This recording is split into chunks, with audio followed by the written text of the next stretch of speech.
It's Derby Day! It's FA Cup final day. It's Manchester City v Manchester United with the FA Cup trophy on the line.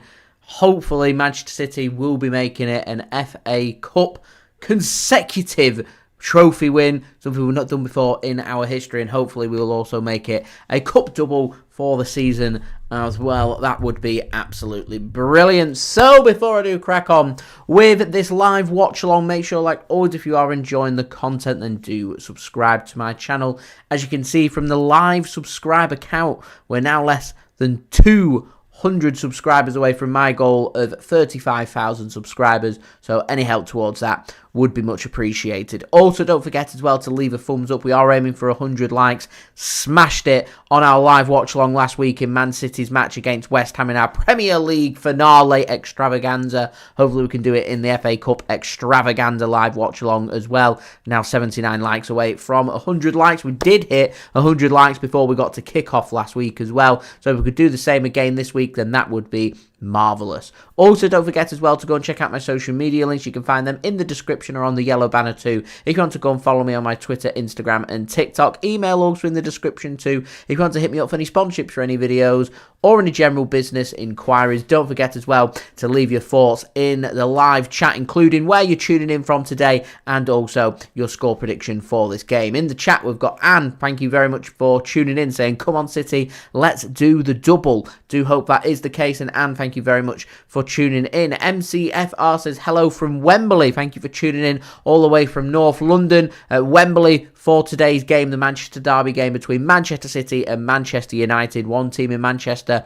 going to be very happy, the other very upset come 5 PM BST today. Dave, thanks for tuning in, says as a Borough fan, a United victory would deny Newcastle a European place for next season, but come on City. Thank you, Dave, for cheering on Manchester City. Much appreciated. As Dave does say, has huge implications today on European spots. Manchester United finished 8th, which isn't a European spot here in the Premier League in England. So it does mean that Manchester United, should they win the trophy today and beat Manchester City, then they would qualify for the Europa League. They would join Tottenham Hotspur in the Europa League. Chelsea finishing in 6th would drop into the Europa Conference League, and Newcastle in 7th would drop out of Europe altogether. Whereas if Manchester City win today, then it would be Tottenham and Chelsea into the Europa League next season, with Newcastle going into the Europa Conference League and Manchester United missing out on European football altogether. So it does have permutations on what it means for next season for both Newcastle and Chelsea, and also Manchester United today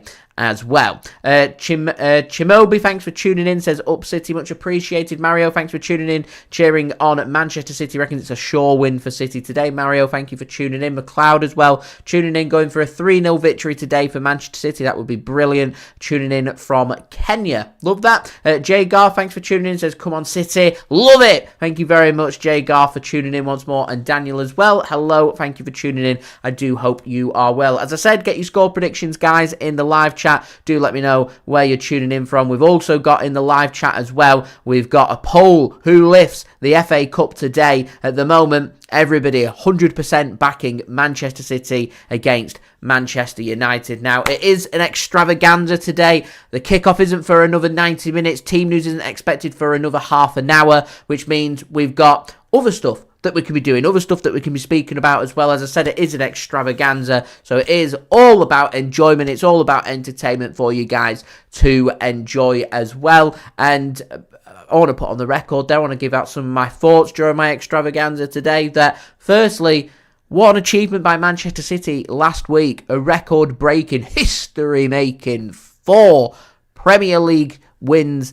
in a row when it comes to lifting the Premier League trophy. Manchester City have had an outstanding season. Now, I don't think City have been at their scintillating clinical best this season. I don't think we've needed to be at our very best, because what we've had this season more than any other season that I've seen in the Premier League is extreme consistency. The run that City have been on since December 6th right through to now, all competitions unbeaten, is remarkable. It's surprising that we're not in the Champions League final with the form and run that we're on, but we went out on a penalty shootout to Real Madrid, unfortunately, because otherwise we'd be talking here about Man City doing something that I don't think would ever be replicated in doing back-to-back trebles, which is, it's impossible to go and do yet. Manchester City's level of consistency that they've hit since December has put us in really good stead, and come the end of the season now, it means that Manchester City, if we win today, hold and retain the FA Cup, which is something we've never done before. We win the Premier League 4 times in a row, which has never been done before. We win our first ever European Super Cup, and we're Club World Champions as well. And if that's not a successful season, I don't know what is. From a domestic point of view, it's been a fantastic season for Manchester City. And so I sit here and I say that already what we've achieved is astronomical. It's outstanding from City. It's been a brilliant season, and today winning the FA Cup would be the cherry on top of the cake of what has been a brilliant season for City altogether. And I think it's worthwhile putting on record to acknowledge the effort from Manchester City. That's from the fans, from the players, from the staff and the coaches and everybody involved in the club. It's an outstanding effort, and I always say that it deserves to be celebrated. Now, the Manchester City are parading the Premier League trophy tomorrow. Hopefully we'll be parading the FA Cup along with that as well, and winning via a Manchester derby final for 2 consecutive years, and beating United twice in 2 finals in 2 consecutive years would be sweet, to say the least. But it's all just developing into Man City now being able to celebrate, to be able to acknowledge what they've achieved and the direction that the club are heading in. And after today, the season is done and dusted. The 2023-2024 season is done. I won't be doing another live watch-along until August when the new season resumes. And so it's worthwhile reflecting. It's also worthwhile acknowledging why Manchester City are being so successful right now and enjoying the rollercoaster ride that is football as well. So, heading to the chat, Daniel reckons 3-1 win for City today. Says, Manchester United have got rumours about Ten Hag could be sacked. Not ideal preparation for the manager there.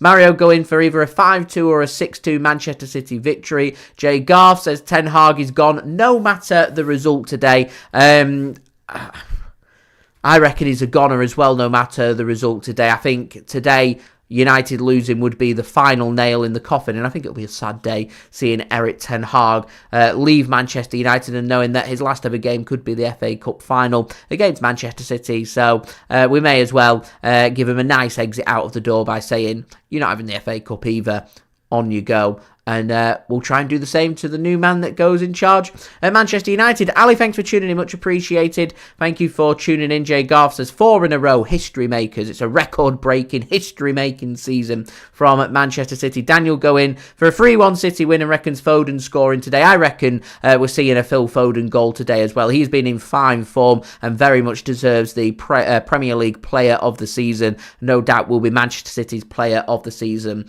as well. Justin, thanks for tuning in. Says he's back in Manchester City to win against Manchester United today. I'm hoping so, my friend. Daniel, I'm going to be watching on ITV1 today rather than BBC One. I think I prefer ITV's coverage to BBC, but that's just my own personal preference. David James, sharing the same name as the Manchester City former goalkeeper and former England goalkeeper as well, says, don't you go to City games? All I ever see you do is watch-alongs. I do, clearly not a regular here on the channel. If you flick through my channel, you'll see that I've done plenty of match vlogs and been to watch Manchester City numerous times, not just this season, in previous seasons as well, and also had the pleasure this season of doing a City European away match as well. So do go check them out on my channel. You can find them on there. Alec, thanks for tuning in. Says, Haaland's due a goal, Foden on fire, Rags in a mess, going City 6 and Manchester United 1. Love that. Would love that again. Thank you very much, Alec, for tuning in. Adam going 5-1 to Manchester City. Chisenga, thanks for tuning in. Much appreciated as well. Nippon, thanks for tuning in. Going for a 3-0 victory for Manchester City. David, why don't you go and ask Lewis? I don't know. When Lewis is live, go to Lewis's stream and ask Lewis. I don't know. Lewis doesn't have any association with my channel. He doesn't have any association with mine, so I don't know the answer to that one. I imagine Lewis has been to plenty of City games beforehand. Anyway, Daniel, I'm going to go through my score prediction when teams have been announced, but my first instinct, I'm going for a solid 2-0 victory today for Manchester City. So before I hit on some entertainment for you guys to enjoy, I do want to give a special shout out to today's video sponsor, which is brought to you by SofaScore. SofaScore are going to be keeping you guys up to date with all the latest football scores from around the ground. We've got Copa America coming up in the summer, European Championships to look forward to in the summer as well. So they're going to keep you up to date with all the latest football scores, but as we descend past the football season here in England, you've got other sports that are just starting to flourish. We've just seen the conclusion of the Premier League in darts. We've got the rugby league season coming into fruition. We've got the cricket season in full swing as well, along with other sports. You've got NFL coming in September. You've got rugby union that if you enjoy watching, and all the other sports that you love to go and follow. And the thing I love about SofaScore is it isn't just restricted to football. You can go and check out all the latest scores from all the sports, from all the teams that you guys love to follow, all in one place, all in one app. SofaScore is a free app to download. The link is in the description. Anybody that does download SofaScore using my link does help to support the future content created here on my channel. So I do want to say, give them a big shout out. You can alternatively download SofaScore free app, very highly rated, using my QR code on screen. You can also use the link in the description, or alternatively the link in the live chat will take you to the download page to download the free SofaScore app. As I said, it is free, so worthwhile checking out, and it does help to support the future content created here on my channel. I do have my promo video, which I'm going to roll for you guys right now.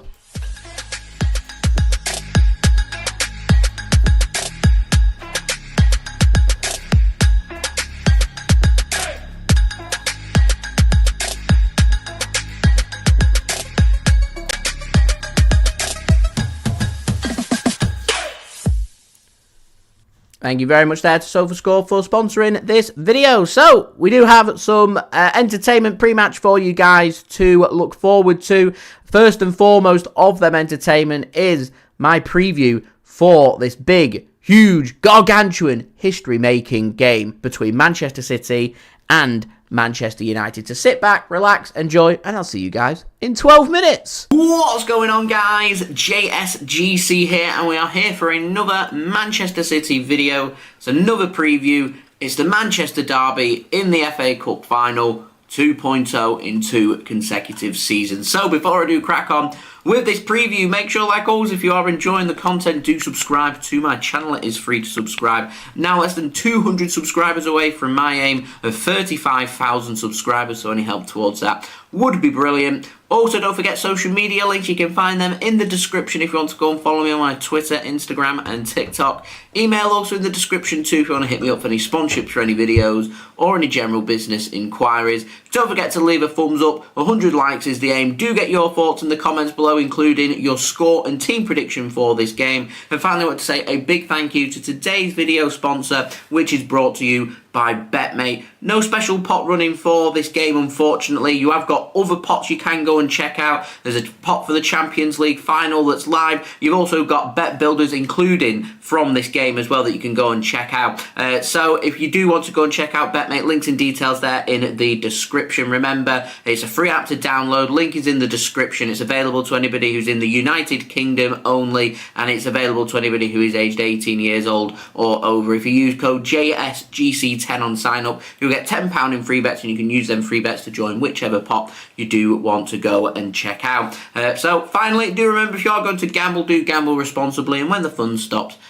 On to the match information for this game. Final game of the season, or the domestic season anyway, in England. It's Manchester City's final game of the season. We're heading to Wembley Stadium in the FA Cup for the FA Cup final on Saturday, 25th of May 2024, with a 3 p.m. BST kickoff time. Nice traditional time. Final Saturday of the domestic season, 3 p.m. kickoff. Thumbs up from me. We can get the semi-finals to a neutral venue as well. I'll be very happy with that. This game being broadcast live on ITV1 if you're wanting to watch in the United Kingdom. Anybody heading down to Wembley for this game, do enjoy yourselves and do have a cracking time, and hopefully Manchester City can make it a cup double. So, on to our opponents. Manchester United, formed in 1878, led by manager Erik Ten Hag. May well be his last game in charge at Manchester United. I certainly hope not. But they finished 8th in the Premier League, so not currently in Europe for next season. They need to win this game to qualify for the Europa League. So there is some meaning on the Premier League table from this game. Newcastle finished 7th. They're currently not in Europe because they don't know what's happening in this game. If Manchester United win, they go into the Europa League. Newcastle don't qualify for Europe, and Chelsea drop into the Europa Conference League. If Manchester City win the FA Cup, Manchester United will not be in Europe next season. Newcastle finishing in 7th qualify for the Europa Conference League, and Chelsea finishing in 6th, they'll be qualifying for the Europa League. So Chelsea and Newcastle will be cheering on Manchester City in this game as well. Now, Manchester United, they've won their last 2 games against Newcastle at home, winning 3-2, and in their last game away from home against Brighton and Hove Albion, winning 2-0 away from home.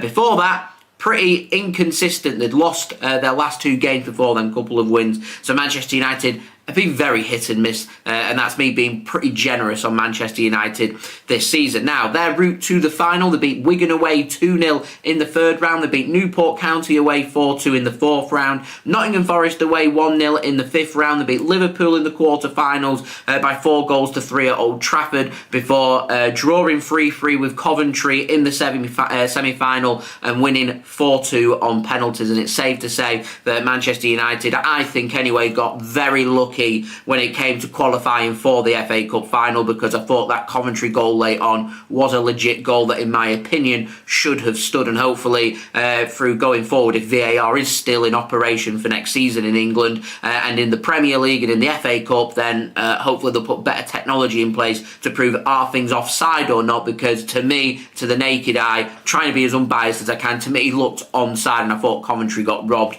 Here we are, though. So, in terms of dangers, Hojlund, Fernandes, Garnacho, they're the threats for Manchester United in attack. Fernandes scored from the penalty spot in last season's final as well. The only goal that Manchester City conceded in the FA Cup last season. So, Manchester City, don't be conceding penalties. Try and isolate that attack. Try and limit their space and time on the ball, and try and grow our way into the game and treat this like we would any other professional top-class game. And that is to turn up, to ensure that we're moving the ball quickly, that we're showing intensity, that we're pressing, that we're moving the ball really well, our distribution's very good, we're creating opportunities, and we're being clinical in front of goal. Not asking for much. So in terms of injury news for Manchester United, they've got quite a lot of players who are starting to return back from injury, including seeing Lindelof and Martial potentially both returning to the squad for this game. However, there are some absentees. Luke Shaw, who I think is going to get dropped from the England squad because I don't think he's going to be able to prove his fitness in time for the European Championships. Harry Maguire currently out, but isn't too far away. Mason Mount also out, and Malacia as well missing for Manchester United. So I suspect they're going to go back to their their 4-3-3 formation, which will be Onana starting in goal, Wan-Bissaka, Varane, Martinez and Dalot as their 4 in defence. Going in midfield with Mainoo, Casemiro and Diallo, with Fernandes going on one side, Garnacho going on the other, and Hojlund starting up top. Now, Manchester City, we formed in 1894, led by manager Pep Guardiola. Fresh from winning the Premier League, we've had a couple of days off after winning the Premier League, so Manchester United are probably just a little bit better prepared and a little bit sharper than what City will be. However, Manchester City, we've had a good few days off. We've had a few days of training, rest and recovery, so I don't think that'll be too much of a problem in this game. And on a big Wembley pitch, it is difficult to get your flow of the game in the best of circumstances, which normally makes games very close affairs. And I reckon this is probably going to be the same, just like it was last season, with a single goal separating either side. But Manchester City can take a lot of confidence away from winning the Premier League and also their form as well, winning 29 of our last 35 games in all competitions, unbeaten in 35 games in all competitions as well, winning our last game in the Premier League 3-1 at home to West Ham to win the Premier League, and because of that now we've ended up making it to the FA Cup final through that unbeaten run, going through Huddersfield Town at home in the 3rd round, winning 5-0, Tottenham away, winning 1-0 in the 4th round, Luton Town away, winning 6-2 in the 5th, in the quarterfinals beating Newcastle at home by 2-0, and beating Chelsea somehow at Wembley by 1-0. How Chelsea didn't score, I do not know. Here we are. I feel like if both Coventry had got their way with the offside and Chelsea were clinical in front of goal, could be looking at a Chelsea-Coventry final instead. What we're looking at here is back-to-back Manchester Derby FA Cup finals after never having a Manchester Derby FA Cup final until last season. 2 come along in consecutive years, and speaking of consecutive years, we won last season 2-1 against Manchester United at Wembley in the FA Cup final, and if we beat Manchester United again here, then Manchester City, they become back-to-back FA Cup champions for the first time ever, after making history last week and being the first side in the Premier League and also in top division history in England and becoming the first side to win the trophy 4 times in a row. Could we go ahead here and do something we've not done in our own history, which is do back-to-back FA Cups as well? Now, Manchester City have near enough everybody available for selection. Ederson, though, however, is out of this game. We do have dangers all over the place, so I'm going to pop up my team prediction now, and it'll be Ortega starting in goal in what may well be his last ever game for Manchester City. I'm going with Kyle Walker, Akanji, Dias and Gvardiol starting as our central defenders. I'm going with Rodri, Kovacic and De Bruyne in midfield for City, Bernardo Silva right wing, Phil Foden left wing and Haaland starting up top. I suspect we may go more towards a back 3, which would be Walker, Dias and Akanji going on that left hand side. A little bit more freedom given to Gvardiol on that left hand side will allow one of De Bruyne, Bernardo or Foden to invert and centralise themselves and maybe play just behind the striker Erling Haaland, maybe even as the striker, with Erling Haaland dropping a little bit deeper to try and find a bit of space. So lots of dangers there. Creativity from De Bruyne, Bernardo Silva, Phil Foden, Erling Haaland. This is what Manchester United's midfield and defence has to try and contain in this game, and I do think that first goal is absolutely crucial in this match. Now, in terms of my score prediction, I'm going 2-0 Manchester City, Phil Foden to continue his good form and scoring in the first half, and Man City wrap it up towards the end of the game and putting an outsider out there and going with Mateo Kovacic to grab the second goal to kill this game off in the second half. Now, in terms of my betting tips, I'm going Phil Foden to score or assist any times. I'm also reckon a bit of a feisty affair, so I reckon Bruno Fernandes to be carded any time as well. Does have a habit of that when things aren't going Manchester United or his way. And I'm going for over 50 plus booking points from this game as well. So, next up, as it is the last domestic game of the season, it will be pre-season in July for both sides. And on a last note, I will have a live watch-along link out later on this afternoon for you to go and set your reminders for. I will be live 2 hours before kickoff at 1 PM BST with another live watch-along extravaganza for you guys to enjoy. So, more history on the line. Let's end the season with Derby bragging rights again. Let's go and parade on Sunday, and let's go and parade the Premier League trophy and the FA Cup trophy as well. What a way to end the season, costing Manchester United European football for next season as well. It is the cherry on top of what has been a very successful cake. for Manchester City. So there we go. That has been the video. I hope you enjoyed the video. If you did enjoy this video, do leave a thumbs up. 100 likes is the aim. Also, don't forget to let me know your thoughts in the comments below, including your score and team prediction for this match. Also, don't forget to subscribe if you're new around here. It is free. Press that red button, press the bell, and put your push notifications on. Social media links, they're in the description if you want to go and follow me on my Twitter, Instagram, and TikTok. And do go and check out today's video sponsor, which is brought to you by BetMate. Links and details, they are in the description. And I wanted to say a huge thank you to BetMate for sponsoring all my previews for the 2023-2024 season. Do go and show them some love. Go and check them out. Go and download their app. Link is in the description. It is free, and use code JSGC10 and get £10 in free bets on sign up. And finally, do go and check out my email in the description too if you want to hit me up for any sponsorships for any videos or any general business inquiries. And I'll see you tomorrow for the live watch-along extravaganza of Manchester City v Manchester United in the FA Cup final for the second consecutive season. I'll see you then. So I've been JSGC. Thank you everyone for watching. I hope everyone is safe and well. Peace. Ciao for now.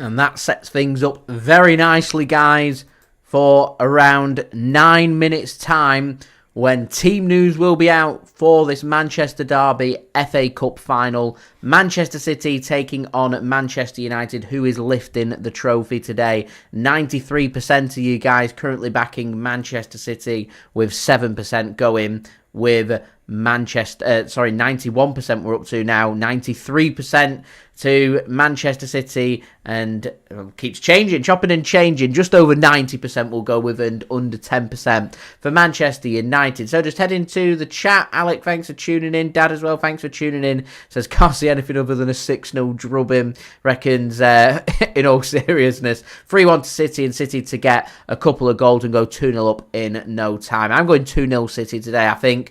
So that's what I'm going for. Justin, thanks for tuning in. Mario, thanks for tuning in as well. Mike as well, thank you for tuning in. Much appreciated. Daniel, team news out at 2 p.m. at BST, so in around 8 minutes time. So guys, don't forget, leave a thumbs up. We're now 65 likes away from my aim of 100 likes. Any help towards that would be great. Don't forget to subscribe if you're new around here, and do check out today's video sponsor, SofaScore. Links and details, they are in the description, who are going to be helping me to provide halftime, to help provide team news in 8 minutes time. So this is the final live watch along of the season. So you guys may be wondering, where do we go from here? What have we got to look forward to? Where are we going? What are we going to do? Well, from June, I'm going to be doing my daily Manchester City transfer updates. I've rolled out a couple of them this week on my channel that you can go and check out. It's going to be another one of my pre-match entertainments for you guys to enjoy. And this is what to expect every single day this summer on the JSGC channel. What's going on, guys? JSGC here, and we are here for another Manchester City video. Today we're going to be doing a Manchester City transfer update. Big update this in terms of interest in Ederson, plus some ins as well. So before I do crack on with this video, make sure, like always, if you are enjoying the content, do subscribe to my channel. Remember, going to be going with daily Manchester City transfer updates from the beginning of June for you guys to look forward to in a couple of weeks' time. So I'm going to keep you up to date throughout the whole summer transfer window through June, July and August, every single day here on YouTube, with all the latest Manchester City transfer news. So if you haven't already, do subscribe. It is free to subscribe. Social media links, you can find them in the description. Don't forget to leave a thumbs up. 200 likes is the aim. Also, don't forget to leave your thoughts in the comments below, and do go and check out today's video sponsor, SofaScore, who are going to keep you up to date with all the latest scores from around the ground with football and all the other sports that you guys love to go and follow. It's very highly rated. It's a free app to download, and it does help to support the future content created here on my channel if you do go and download using my link. So any help towards that would be great. So we're going to start off with the outs. We're going to speak about Ederson, and in the last couple of hours some big news has come out from Fabrizio Romano. Now, I've been hearing murmurs about Ederson leaving Manchester City but I kind of just laughed them off because I quite simply didn't think that they were true. And I've had nothing in terms of concrete sources coming in to say that Ederson could be leaving Manchester City. But there were some rumours circulating because there was a display for Manchester City's game against West Ham where there was dedication to both Bernardo Silva and Ederson, and I presumed that Bernardo Silva, with his release clause being active, that's why he was there, and Ederson, with his recent injury and him being upset at him having to come off and go to the bench during Man City's away match against Spurs, that Man City was showing some solidarity there with Ederson, and I never really thought more about it. And then some rumours have been coming about, is he going to be leaving? Is this what's happening? And Fabrizio Romano has come out in the last couple of hours and said that Ederson could well be leaving Manchester City this summer if a good enough proposal does come forward. And there is interest in Ederson as well coming in from Saudi Arabia, and word from Manchester City is everybody's for sale for the right price, and Ederson is no different. If the right price does come in for Ederson, then Manchester City would be willing to sell this summer, and it's seemingly looking like Ederson would be keen on a move away from Manchester City. Now, a couple of things to contemplate with this transfer. Firstly, in terms of a fee, if I was Manchester City, I would be asking for a world record fee for a goalkeeper for Ederson to show his importance to the Manchester City first team squad and just how much of a world-class goalkeeper he is. That has to come with a big fee. And also, what do we look for in terms of a replacement? We've already got Stefan Ortega here, who when he stepped up for Manchester City this season, when we've not had Ederson available, he has done a sterling job. And to me, he should be given the Manchester City #1 position in goal next season should Eddie leave. And if that is the case, then do Manchester City go out there and sign a new backup goalkeeper? And if so, who would that be? Or do Manchester City go out there and bring in and spend money to bring in a world-class #1 to provide competitive competition with Stefan Ortega, and we see him as a #2? There's two big things for Man City to really consider, but that's the very latest on Ederson. I will, of course, keep my eyes and ears open, but if there is to be a potential big surprising transfer involving Manchester City at these early stages in the window, then I certainly think that Ederson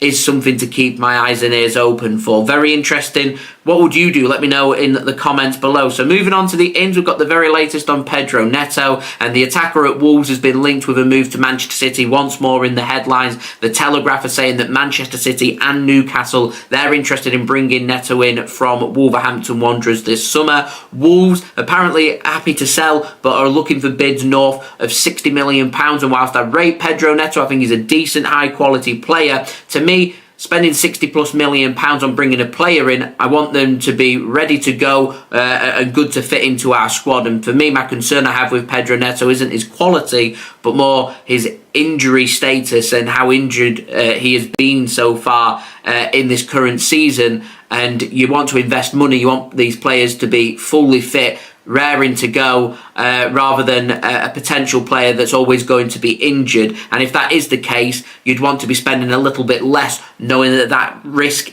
is there, rather than spending what I would consider to be top dollar for an attacking player from another Premier League side. So something to keep my eyes and ears open for as well. Now we've got the very latest on Lucas Paqueta, and the Times have said that Paqueta wants to revive a deal for him to go and join Manchester City this summer from West Ham United. He hopes to have these allegations of betting dropped against him by the FA by the time the transfer window opens here in England on June 14th. Now the Times have said that Paqueta is valued at around £70 million this summer. He does have a release clause worth £85 million, but Man City are confident and happy to pay £70 million to make this transfer done, and Man City believe that is enough to get the deal done. Paqueta's agent does believe that personal terms are still agreed from last summer when the deal collapsed in August. They're happy to go through with the same proposals, the same numbers that have been crunched already. So it's all about the case of Paqueta getting rid of these betting allegations, and Man City then, if they want to revive their interest and want to make a move and make a bid for Lucas Paqueta. Now, moving on to the final transfer I want to speak about, takes us on to an update on Jeremy Frimpong, the former Manchester City man, now playing for Bayer Leverkusen. Now, Graham Bailey has said that he's got a very affordable release clause in his contract this summer for just £34 million to bring him in from Bayer Leverkusen. They, of course, have gone the whole season in the Bundesliga unbeaten. They're having an outstanding season, and Frimpong is having a brilliant season with Bayer Leverkusen as well, and it's managed to pique up Manchester City's interest here that they're thinking about making a move. And interesting about this is apparently City have spoken with Frimpong's representatives already about a potential return back to Manchester City, and Jeremy has apparently told his camp to go and explore that move to Manchester City. So again, another situation of watch this space. Frimpong dangling a carrot here for Manchester City. We want to look long-term, an attacking fullback, a homegrown player for Manchester City, a former Manchester City youngster as well. I think it makes sense for me for an affordable price as well. What are Manchester City doing here? Thinking about things. Making that move as far as I'm concerned. So there we go. That has been today's transfer update. If you did enjoy this video, do leave a thumbs up. 200 likes is the aim. Don't forget to subscribe if you're new around here. Press that red button, press the bell, and put your push notifications on. Remember, daily Manchester City transfer updates coming from June for you guys to enjoy throughout the whole summer, and keeping you guys up to date here on YouTube every single day with all the latest Manchester City transfer news. You don't want to miss it. Do subscribe. Also, don't forget social media links. They're in the description if you want to go and follow me on my Twitter, Instagram, and TikTok. Email also in the description too if you want to hit me up for any sponsorships for any videos or any general business inquiries.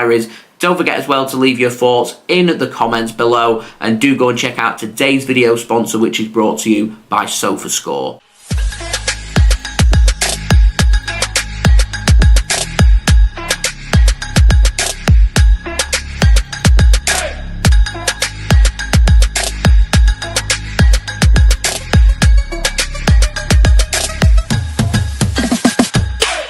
I will see you guys all again real soon for the next Manchester City transfer video. So I've been JSGC. Thank you everyone for watching. I hope everyone is safe and well. Peace. Ciao for now.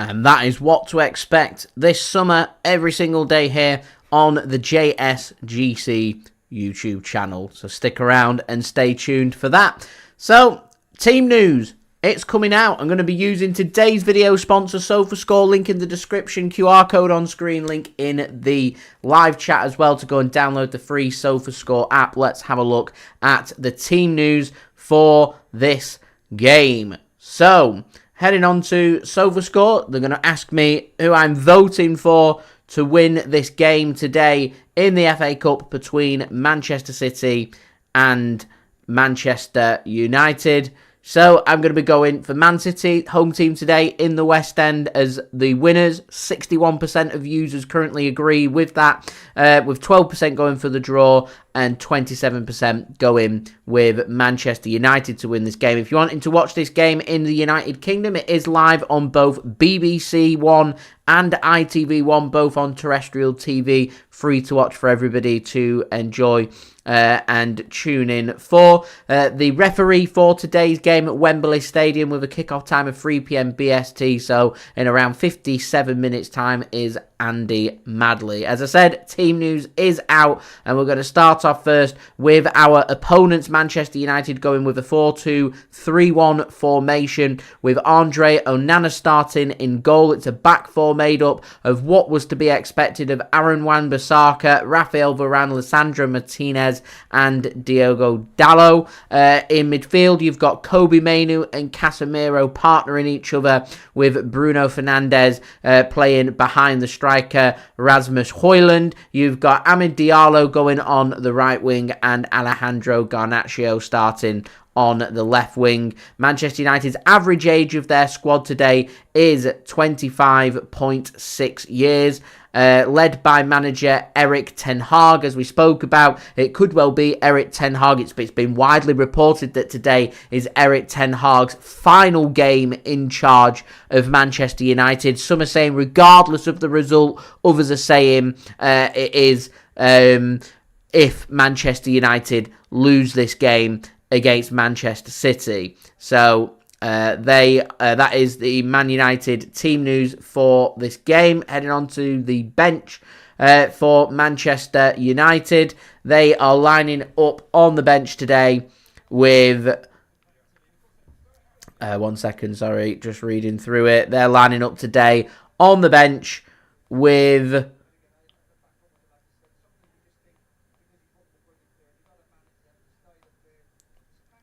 I'm just getting it up. So it's loaded up on there.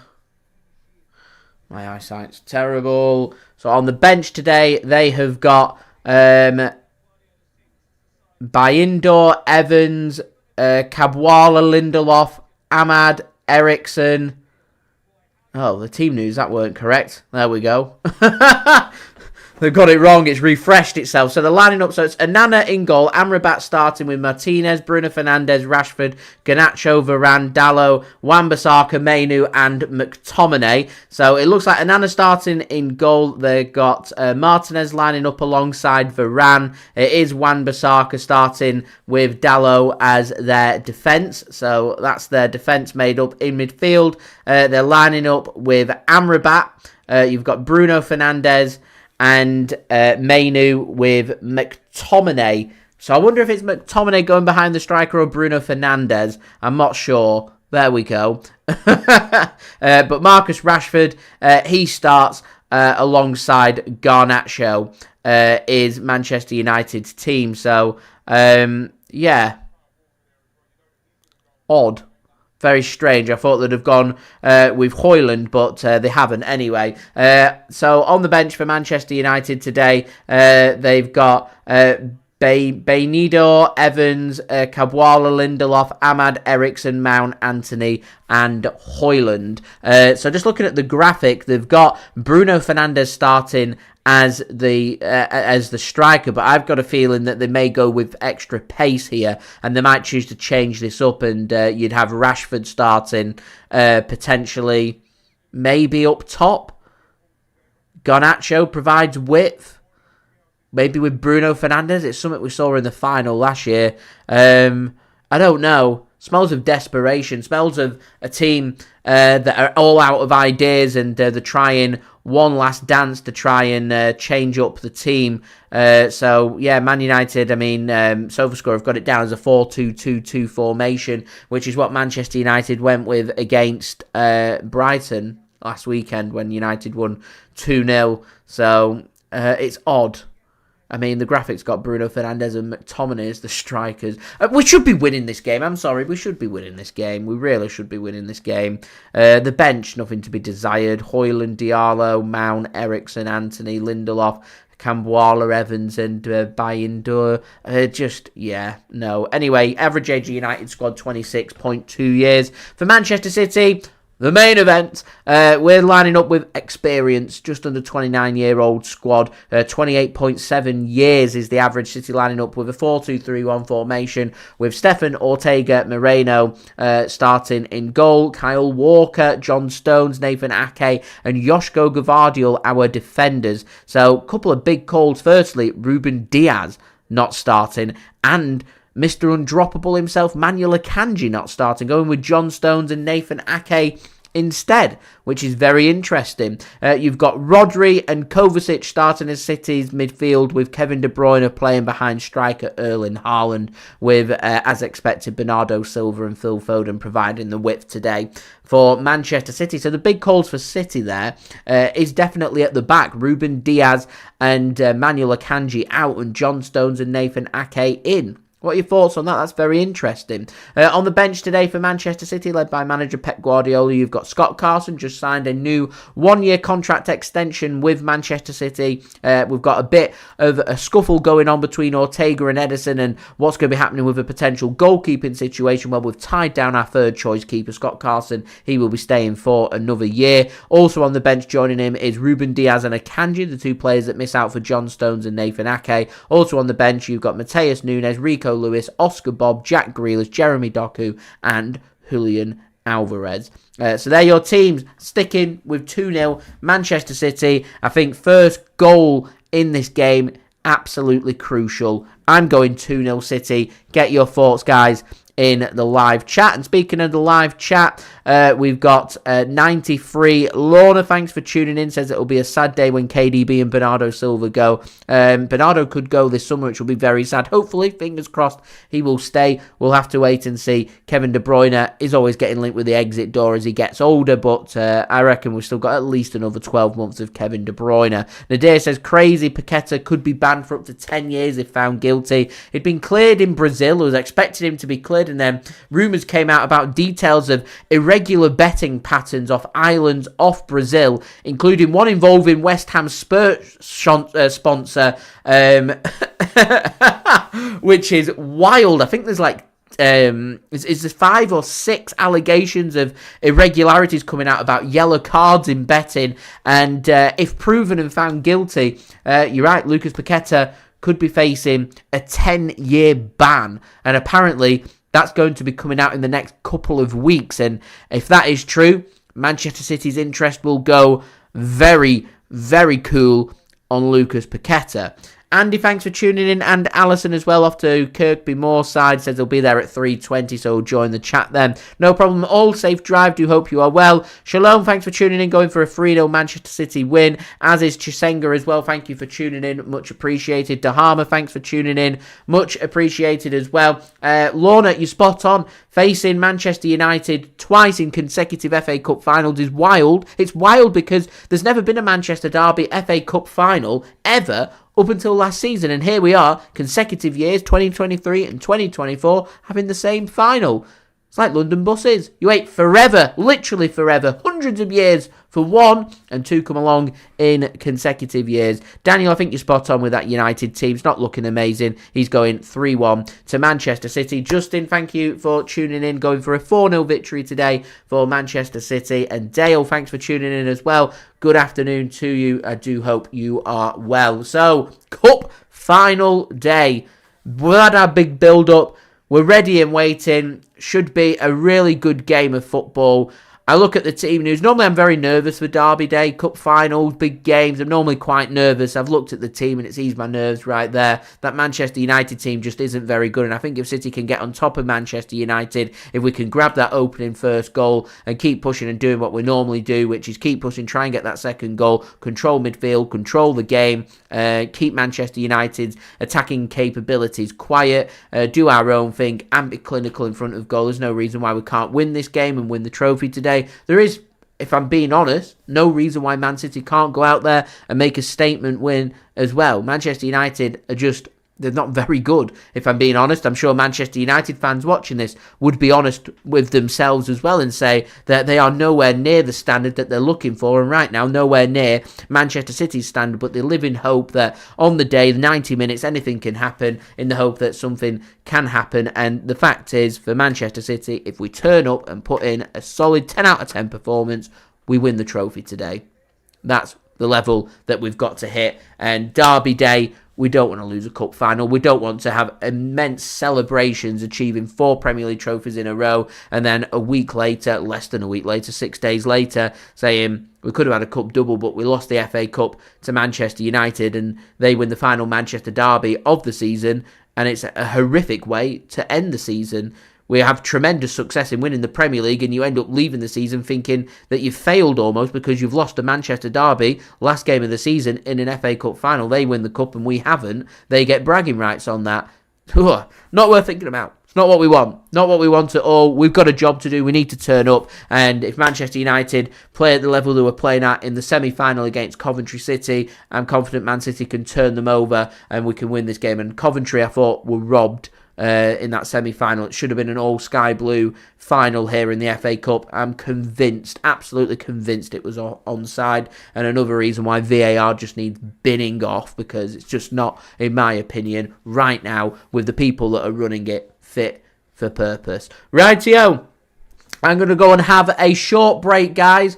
When I do get back, we're going to have our countdown to kick off. We're going to speak more about this game, go into more detail, and really look forward to FA Cup final day, Manchester derby, Manchester City taking on Manchester United. So I have my final bit of pre-match entertainment for you guys to enjoy in just 1 second. Don't forget, we are aiming for 100 likes. We're nearly halfway there now. We're 55 likes away from 100 likes. Any help towards that would be much appreciated. Do subscribe if you're new around here. Less than 200 subs away from my goal of 35,000 subscribers. Social media links, they're in the description if you want to go and follow me on my Twitter, Instagram and TikTok. Email also in the description too if you want to hit me up for any sponsorships for any videos or any general business inquiries. Get your thoughts in the live chat, score prediction for today and where you're tuning in from. Gio, thanks for tuning in, much appreciated, cheering on Manchester City. Daniel going 3-1 to Manchester City and Phil Foden to grab a goal. That would be absolutely brilliant. So do get your score predictions in the live chat and where you're tuning in from as well. Also, don't forget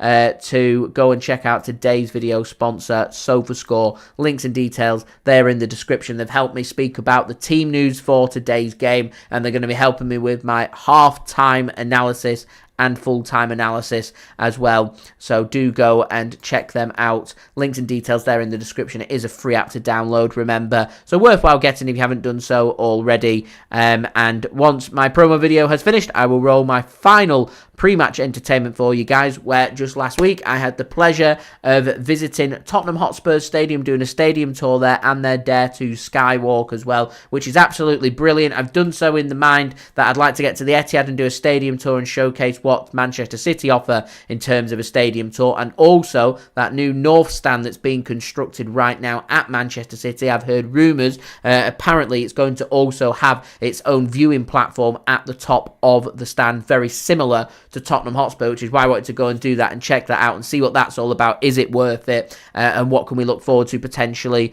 at Manchester City as well, which I'll roll for you after the SofaScore video, promo video. We got there in the end.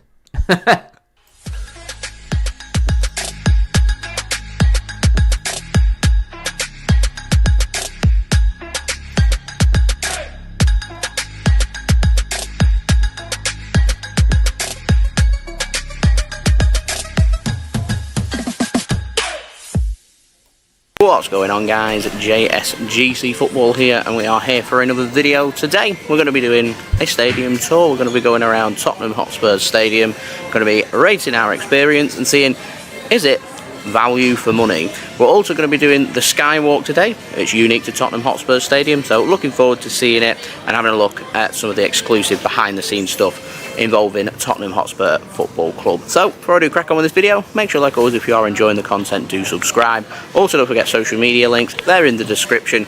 Do leave a thumbs up and do let me know your thoughts in the comments below. So let's go and check out that stadium tour. If you're doing the stadium tour, then just come into the club shop, walk behind where you find the big board, and that's where you can check in. It's a self-guided tour. You get headphones and you also get a device as well. As it is self-guided, I presume it'll explain to you everything that's on there. There's lots of different languages as well available for you. And we'll today be going in English. You got the overview as well, which you can put your earphones on and tell you all about it.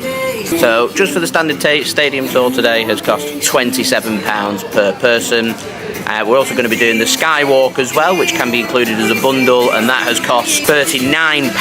So £27 for the stadium tour and £39 for the Skywalk. You are also given a wristband at the beginning of your tour, which is scan in, and will be checked as you start your stadium tour. See it. This display of courage, the sight of a mighty strength and fierce spirit.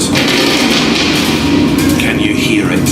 The sound of beating hearts, the roaring of masses. The greats that have laid the foundation, the pioneers of generations past, doing, daring,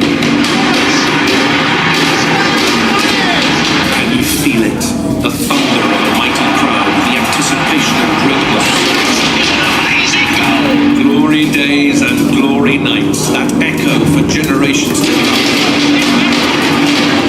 Moments of transcendence. Figures that became legends. Bringing pride to the shirt. Bringing life to these streets.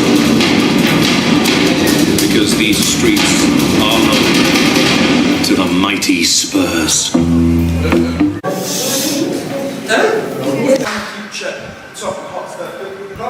We do have some of the trophies that Spurs have won, including the UEFA Cup, now known as the Europa League, on show. The European Cup Winners' Cup as well. FA Cups, League Cups. Very interesting. We do also have a little signing capsule here, which was put into Spurs' new stadium in 2018, and it'll be cracked open in 2068.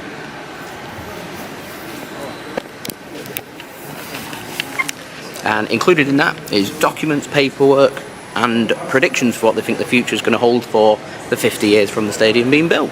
Very interesting. So we're going to head up the escalators and see what else the stadium tour brings. And this is the FA Cup back in 1901. My Spurs remain the only team to have won the FA Cup as a non-league team. Interesting. And we've also got the Jules Rimet trophy and the cap there for Sir Alf Ramsey. Interesting. This, I presume, is what else we're going to be seeing today.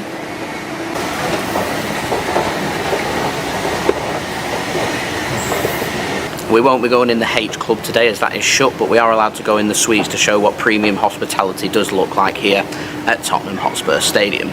So we're up on the West Quarter, level 3, Chairman's Suite, the Residency, the Draft, Stadium Social and the Mixer. We're going to be showing through some hospitality. Looking very swanky, I must say. I'd love to be able to chuck some prices out there for you guys, but I'm not sure. But I'm sure someone in the comments might know a rough idea of how much the prices are for hospitality here at Spurs Stadium. Always interested to know what beer they've got on offer. Got Inches Cider Beer, Moretti and Neck Oil on tap. Also got one of our own, Heineken. I can see Amstel over there as well. Well, let's go and have a look then into the Stadium Bowl itself.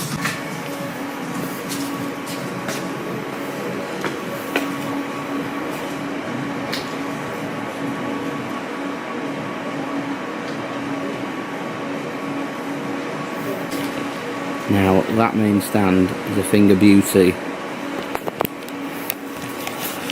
And I have had the pleasure to be on it when we came to watch the NFL here as well. Acoustics are brilliant. It is very steep up there. You get a brilliant view of the play. The stand's enormous, and I love that it's all just one tier. Perfect. You just clock right up to the top. You might just be able to pick out where people are doing the skywalk, which is what we'll be doing later. Right up there is what we'll be doing in a bit. It is a beautiful stadium.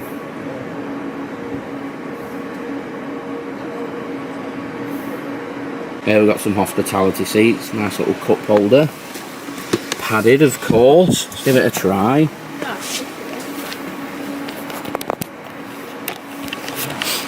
Pretty comfortable, nice armrests. Perfect place to watch football. And that'd be your view. Impressive stuff. So we can't go up to the one upstairs, which is the H Club, as it's shut today, unfortunately, but we can go and check out one of the premium suites instead.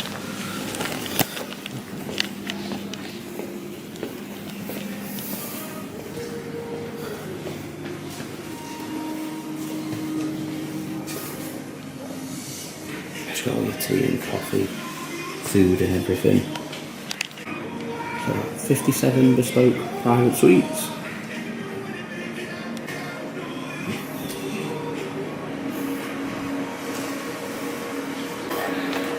Here we've got more padded seats. Just directly below where you've got the suite, you've got where the media sit. So everyone that's doing the admin for the Twitter, for the teams that are playing, and all the big media corporations, staff will be on there watching the game. Seats are pretty comfortable and informed that they are heated as well. All the fancy wines out as well on the bar area. Premium hospitality.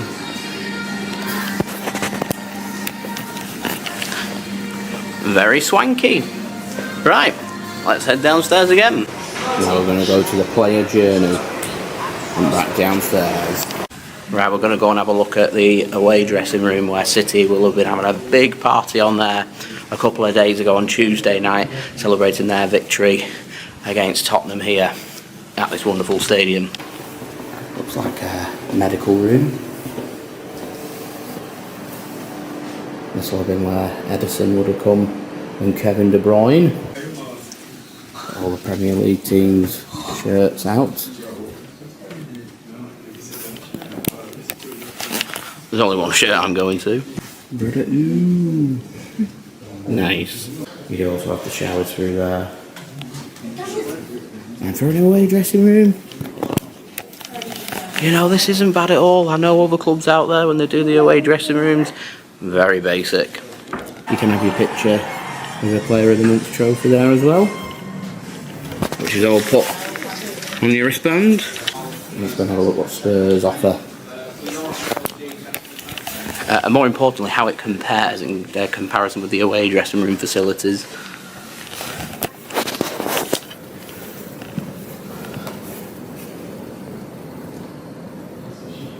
Got a gym.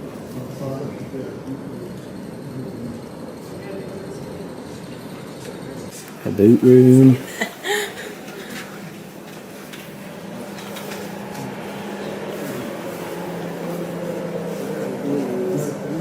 There's a home dressing room.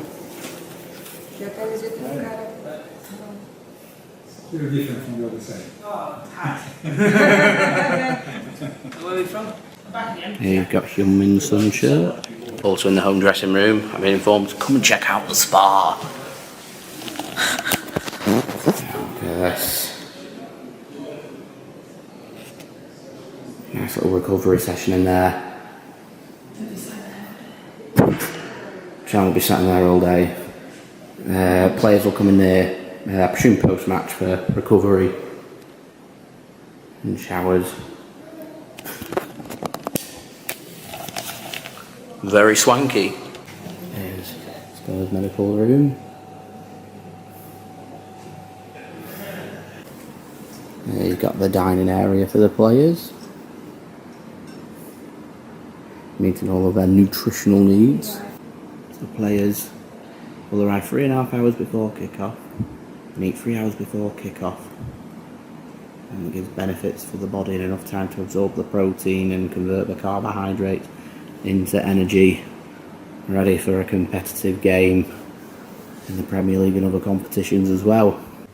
And there's a little area for the coaching staff to relax and prepare ahead of a game here at the stadium as well.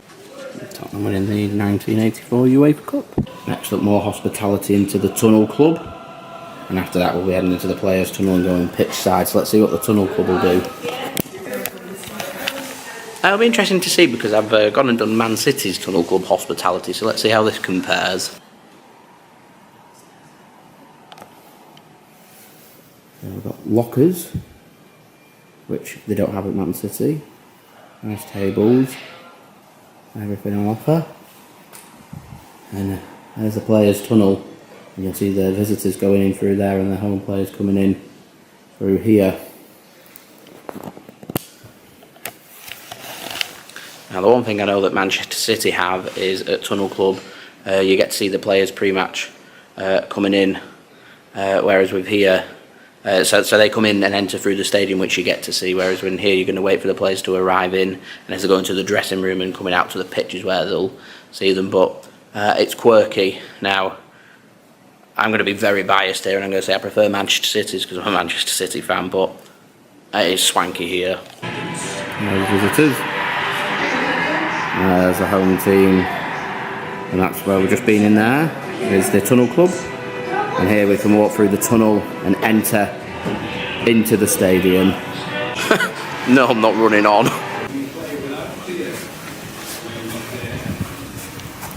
to the pitch we go. I tried it once. If you're a player on match day, you can enter and go on to the pitch, which I've only just realised is actually on a slant. There we go. I know Old Trafford's also on a slant as well. You can really appreciate the sheer size of the stadium now.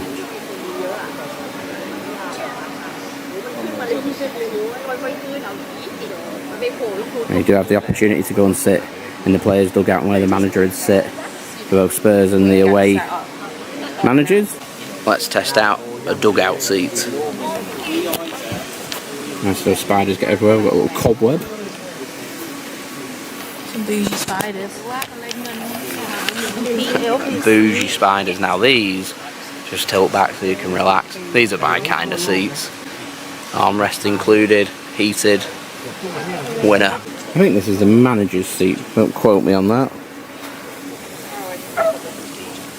And they'll just go to the dugout there. They're not going to do much sitting. So the seats mirror where the dressing room are. That was the away dressing room where Pep Guardiola was a couple of days ago. This is the home dugout now. And right here is where you'd find Ange Postecoglou.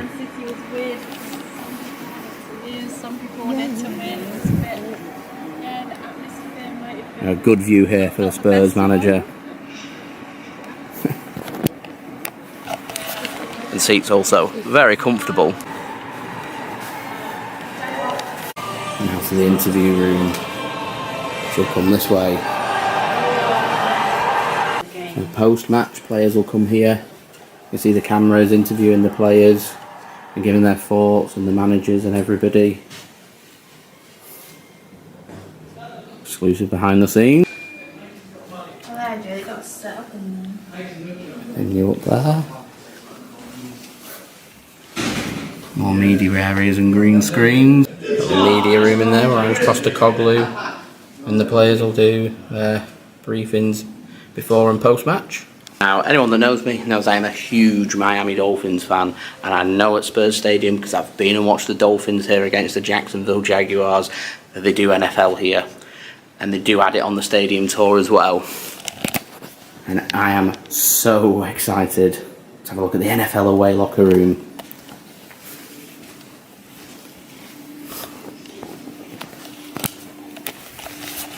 And back in 2022, I think it was, when the Dolphins played here, this will have been their locker room, so let's see what it looks like.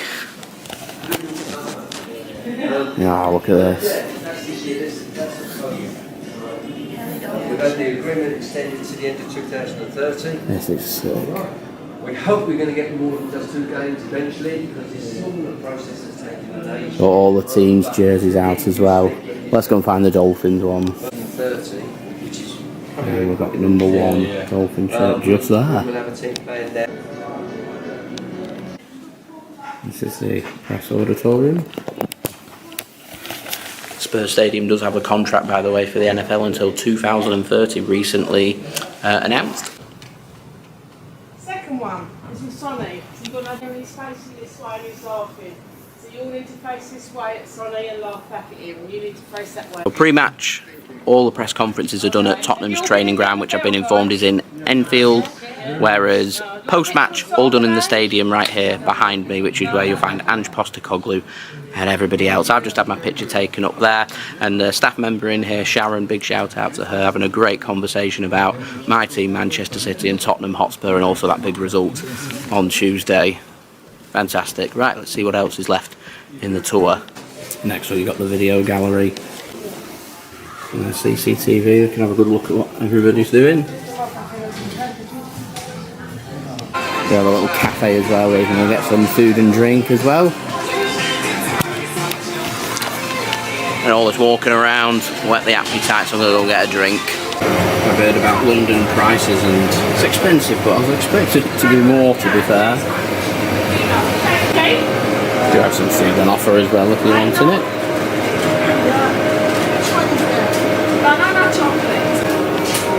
Got some savoury stuff as well. We're having a slice of cake. Victoria sponge cake. And the cream and the jam in that is a lovely combination, a very nice cake. I do approve. And whilst you're on the stadium tour, you do get access to the M Cafe, which is where we are now. This is also where all the press officers will come before they go and speak to the manager post-match, and also serves as a lounge for the media from around the world. Last part of the tour.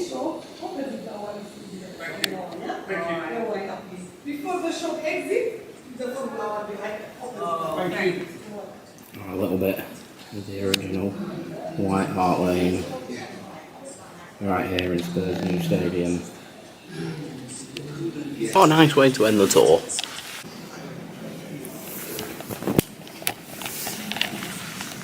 So that's the end of our stadium tour, and I would say that for the price of 27 great British pounds, it's well worth it. It's a brilliant experience to go and see, and if you're ever in North London, come and check it out. But our experience doesn't stop here. We're going to go and check out that skywalk now. Let's see what it's like. I can't bring my camera up for that, but I can bring my phone up and see what that's like, and see if that is also value for money, because I can confirm this stadium tour is brilliant. Gives you a fantastic insight into what Tottenham Hotspur and the direction that they're going in is all about. Come and check it out if you haven't already. And there's Spurs' first NFL game back in 2019. And that's what we're going to go and do now. And since Spurs are in the Football League in the 1900s, here's a list of all their players. Can we find Kyle Walker? There he is, Man City's current captain. Left in 2017 for £50 million to join Manchester City.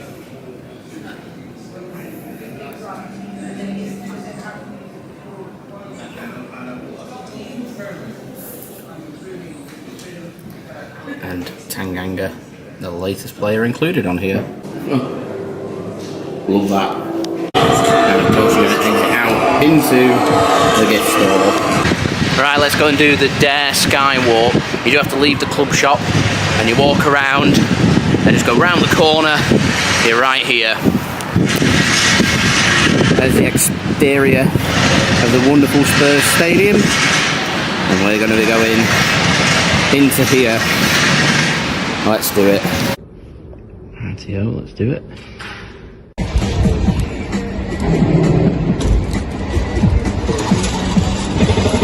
Incredible view up here that you can look out onto London city centre.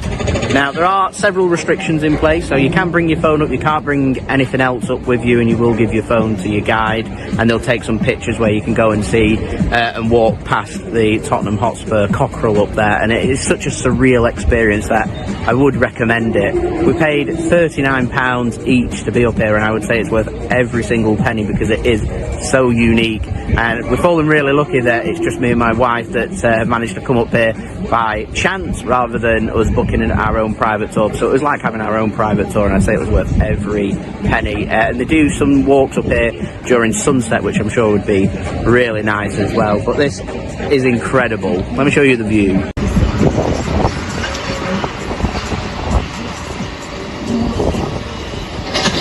Looks out over to London. You can also hang over the edge, which they take you up here and hang you right over the edge here, looking down. I don't know if you guys can hear some construction work going on there in the background, but that's Tottenham building their own hotel next to the stadium. So you'll just be clipped in and you'll walk right up there. There's a lot of incline walking up here and only 100 steps, which is surprising to get up to the roof and then back down again. And your overall experience up here must be about 25-30 minutes, so plenty of time. Such a surreal, unique experience. Can come and have a closer look at London through the telescope just here as well. And again, looking out over to London and North London. Just out over here. Yeah, the Ali Pali Hill and Alexandra Palace up there. And just over here, those who shall not be named,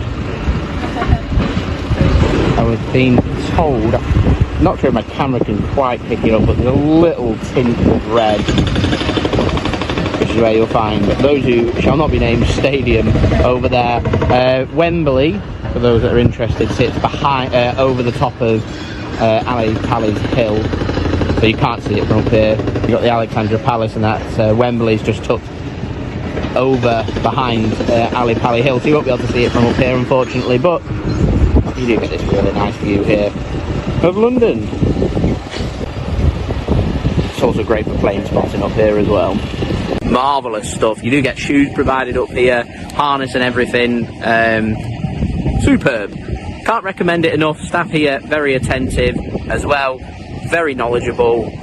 Would 100% recommend doing both the stadium tour and the Dare to Skywalk as well. Right, so that's our experience done at Tottenham Hotspur Stadium Tour. Absolutely brilliant. As I said, big shout out to the staff there, making it very memorable. One thing I really took away from that tour is that it's self-guided, so you can take it at your own pace. If you want to linger around, get a real feel for the stadium and get all the pictures that you're looking for, you're not being rushed, and I think that to me is a unique selling point, and Tottenham Hotspur nailed that to a T, and for that reason alone I think it's value for money and then some. Now the skywalk at the top of the stadium, again, magnificent views of London. You got a magnificent view of the stadium. It's so knowledgeable to learn about the thought process that goes into the stadium that you never really think about. The wiring, where does it all go? What do they do with the pitches?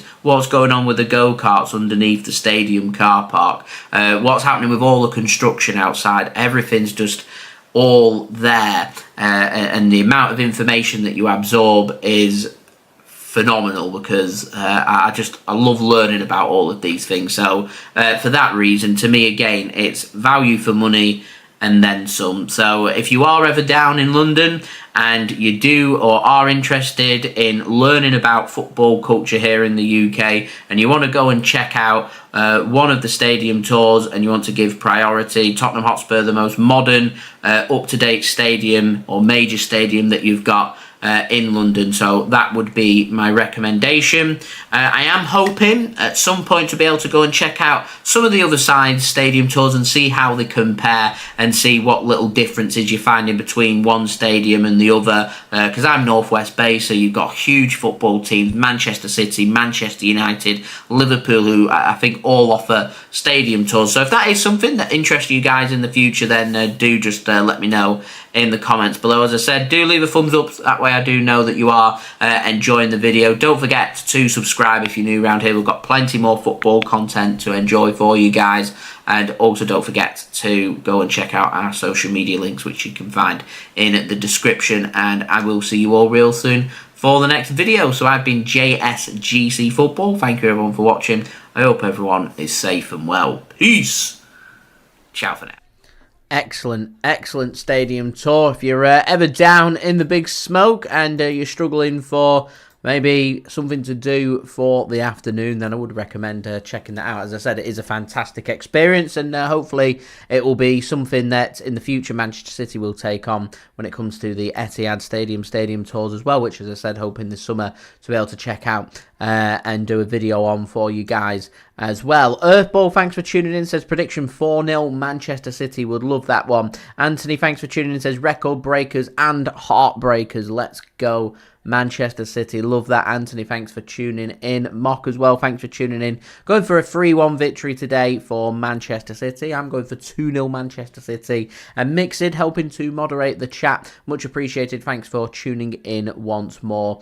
So, good afternoon to you. So, we are aiming for 100 likes here, guys. We are now just 43 likes away from 100 likes. Any help towards that would be much appreciated. Don't forget to subscribe if you're new around here. Press that red button, press the bell, and put your push notifications on. Social media links, they're in the description if you want to go and follow me on my Twitter, Instagram, and TikTok. Email also in the description too. If you want to hit me up for any sponsorships for any videos or any general business inquiries, don't forget as well to leave your thoughts in the live chat. John, thanks for tuning in, much appreciated. Going for 5-1 to Manchester City. And Earthball says, would be surprised if United even managed to score a goal. Looking at their team, not great, and I'm confident that if City can grab that opening goal in this game, that we go on to win this game, potentially comfortably as well, which would be brilliant. Finally, do go check out today's video sponsor, SofaScore. Links and details, they are in the description. I have got my promo video, which I am going to roll for you guys right now.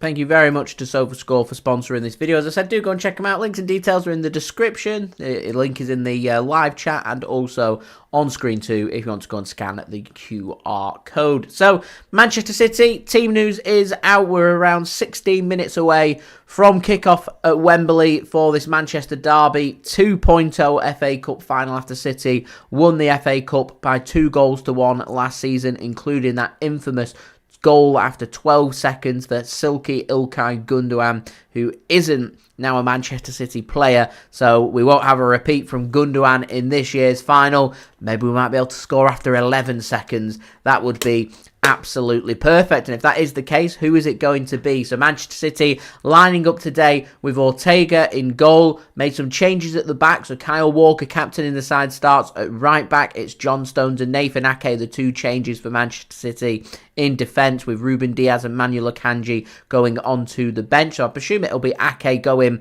at centre-back for City, and John Stones is going to push more towards support in midfield for Rodri to allow him to either get forward or support him as a partner, and or Mateo Kovacic, with Josko Gvardiol going on the left-hand side. Kevin De Bruyne making up the rest of Man City's midfield, with Bernardo Silva on the right wing, Phil Foden on the left wing, and of course Erling Haaland starting up top.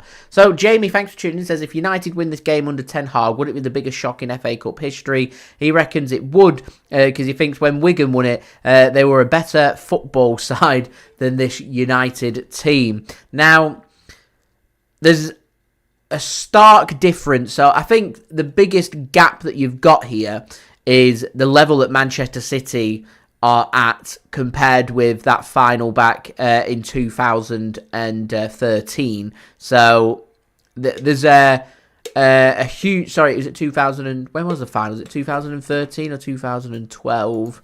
City, Wigan. What year was it? FA Cup final. I think it was 2013. It was 2013, yeah.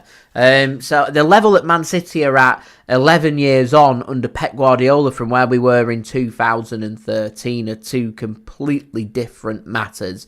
And Man City are far, far superior right now than what we were back then. Wigan Athletic weren't brilliant. I think they got relegated that season. So they weren't fantastic. Did they get relegated? Let's have a look. 2013 Premier League table. I'm fairly sure they did.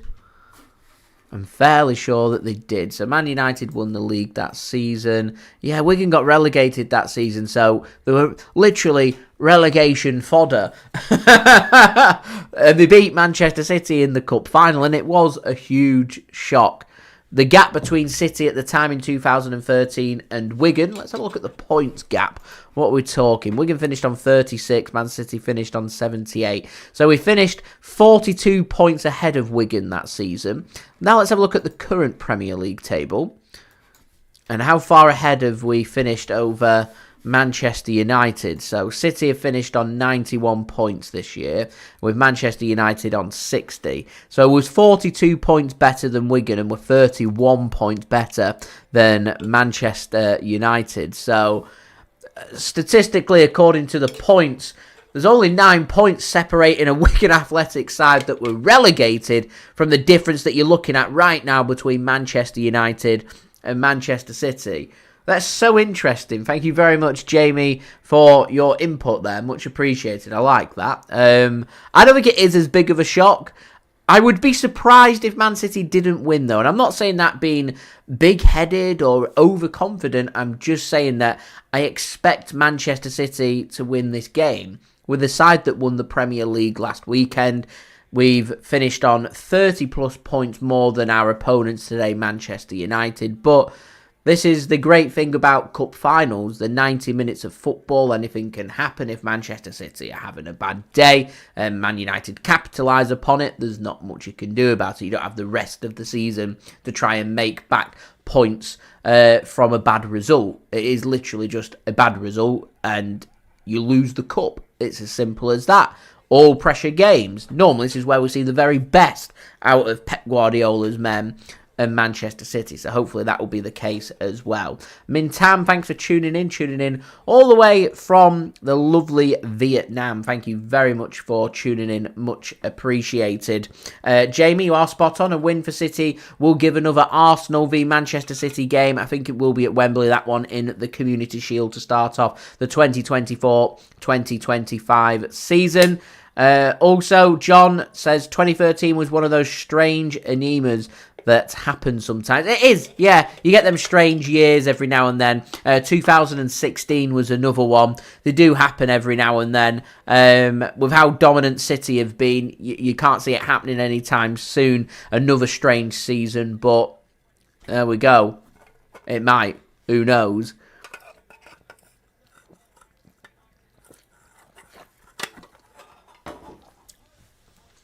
Thank you very much, RS. It would be beautiful. It's a departing gift from Manchester City to Erik Ten Hag. You're not having the FA Cup. You can instead be spanked in the cup final. And then we'll bid you farewell. Rightio. Fans are ready and set. Players are in the tunnel. They've got some entertainment on the pitch. I'm not too sure who that is. Maybe someone in the chat can enlighten me as to who that is on the pitch. Doing some entertainment. We are going to get National Anthem. We normally have Abide With Me as well, performed in the FA Cup final.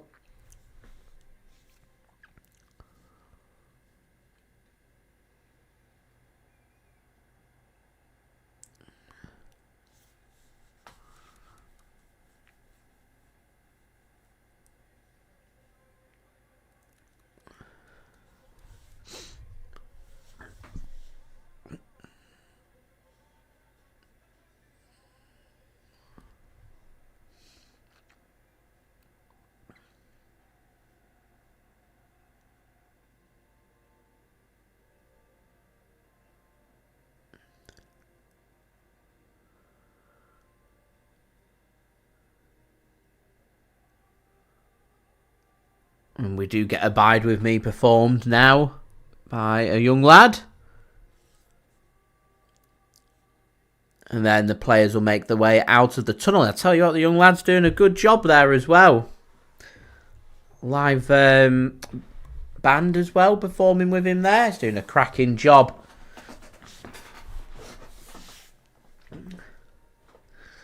So we've got 9 minutes to kick off here. Big game. Manchester derby, Manchester City v Manchester United. Which way is it going? Get your thoughts, guys, in the live chat. What's the poll saying? Over 100 votes now. 86% of people saying Manchester City are lifting that trophy today, with 14% going with Manchester United. Ugh, no thank you. Rightio then, guys, just before the players make their way out of the tunnel, I'm going to do my promo one more time, and then we'll near enough be there for the game. So do subscribe, that would be great. Less than 200 subs away from 35,000 subscribers. Don't forget to leave a thumbs up now. 41 likes away from 100 likes, so any help towards that would be great. And do go and check out today's video sponsor, SofaScore. Links and details, they are in the description. I'm going to roll my promo video one last time before kick-off, and then we will have the players making their way out of the tunnel.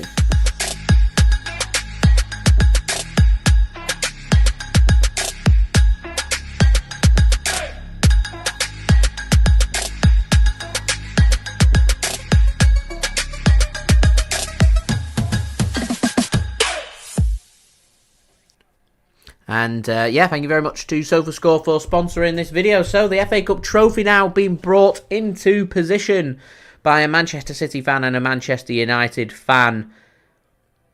So Manchester City's trophy is on offer. and ready to be defended today by Manchester City, bidding in our history, something we've not done before, guys. We're bidding to win consecutive FA Cups, back-to-back FA Cups. We've never done it before, and today may well be that day. That would be a thing of absolute beauty, wouldn't it?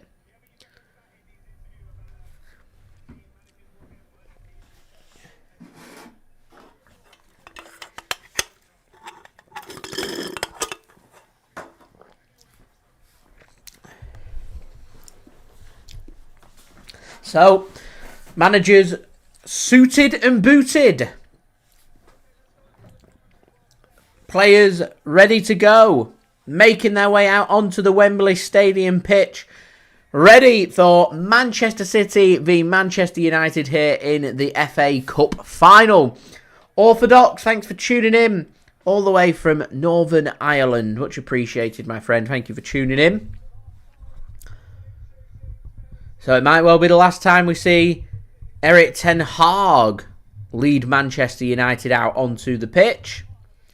With Manchester City, you've got, I think it's safe to say, club legend Pep Guardiola working his way onto the pitch as well. Trying to win another trophy for Manchester City, another cup double to go with the very successful treble winning season that we had last season as well. Players are lined up. As I said, we are going to have the national anthem. I think there's royalty. I think Prince William Prince William is there.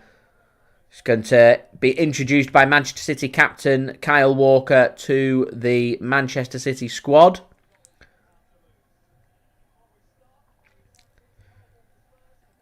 Always a prestigious occasion, the FA Cup final.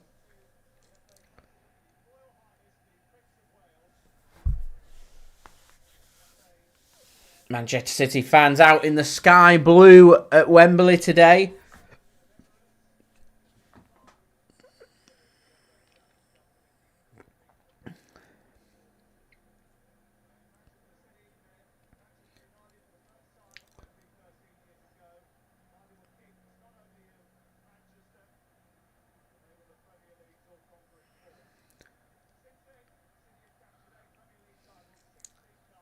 That's Prince William's formalities done.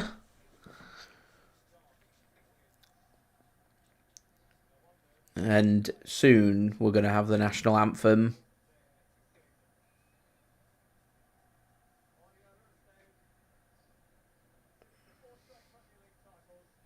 Nice that they put the Manchester working bee on the pitch side display there as well, of course. Has been the 7-year anniversary since the Manchester Arena bombing just last week. Of course, their memory never forgotten, not just in Manchester, but everywhere as well. A nice little touch that from the FA. So we are going to have the national anthem now.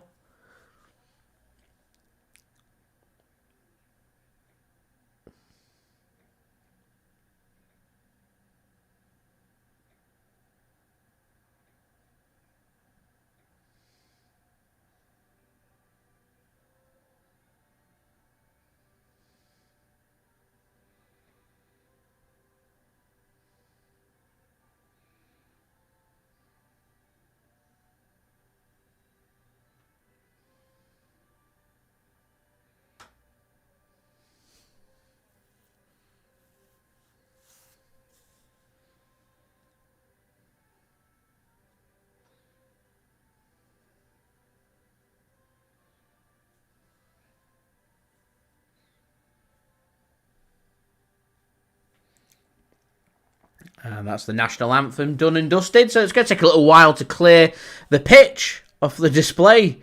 So in the meantime, I imagine the broadcast will just go on to adverts and start speaking about the team lineups as the players shake hands, ready and waiting here for this game between Manchester City and Manchester United. Manchester City then lining up with Ortega in goal. It's Walker, Stones, Ake and Gvardiol as our defence. Rodri, Kovacic and De Bruyne as our midfield, and our attacking line of Bernardo Silva, Phil Foden and Erling Haaland. Scott Carson, Ruben Dias, Jack Grealish, Jeremy Doku, Julian Alvarez, Manuel Akanji, Matheus Nunes, Oscar Bobb and Rico Lewis on the bench, with Manchester City led by manager Pep Guardiola this afternoon. For Manchester United, they're led by manager Erik Ten Hag, as I said, could be for the last time, according to all the press this morning. ITV have got Manchester United lining up in a 4-2-3-1 formation with Onana in goal, Wan-Bissaka, Varane, Martinez and Dalot as their defence, Amrabat, Mainu and McTominay as their midfield, with Rashford, Garnacho and Fernandes as their attacking line, with Bayindir, Lindelof, Mount, Hojlund, Eriksen, Ahmad, Anthony, Evans and Kambawala as their substitute bench, and that sets things up very nicely now for this game between Manchester City and Manchester United. Consecutive FA Cup finals between the two sides, if you guys didn't know. Man City got a little Poznan going out with Manchester United's team being announced.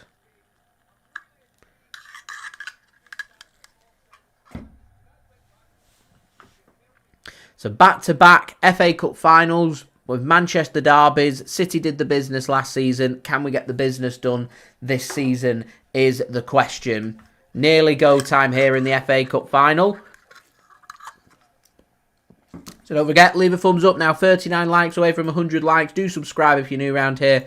And do check out today's video sponsor, SofaScore. Links and details there in the description. Manchester City then gather one last time this season for a little speech. It's John Stones doing a little speech for Manchester City.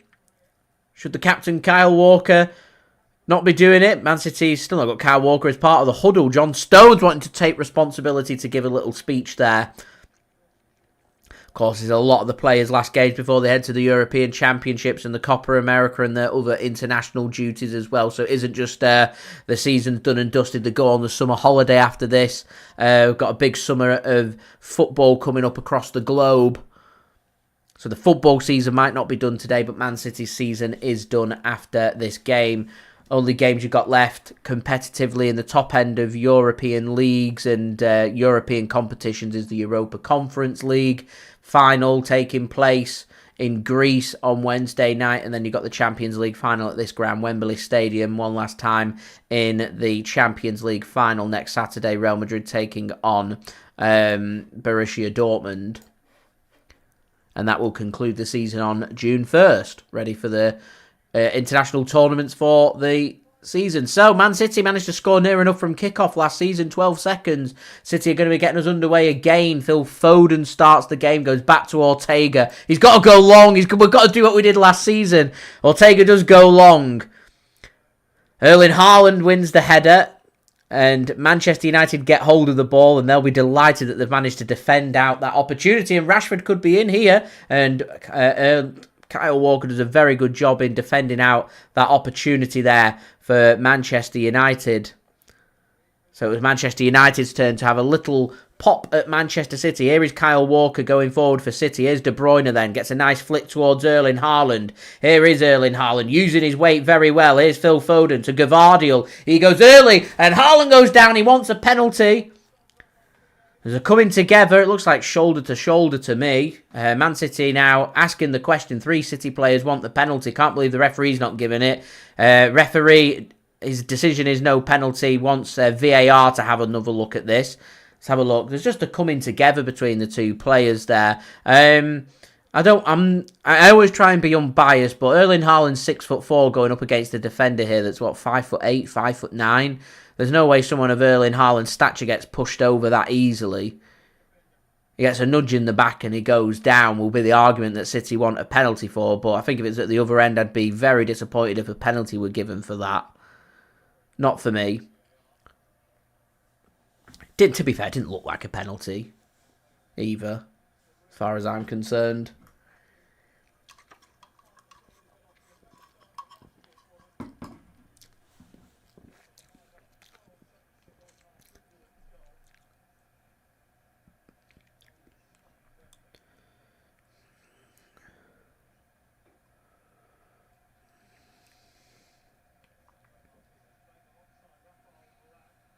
So here's Dalot.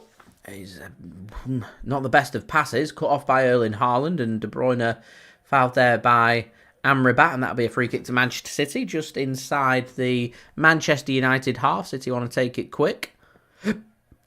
Here's Bernardo Silva. So what you've seen a lot of is Man City's wingers, Bernardo and Phil Foden, just cutting into the centre, and allows the overlap to come in from both Kyle Walker on the right and Gvardiol on the left.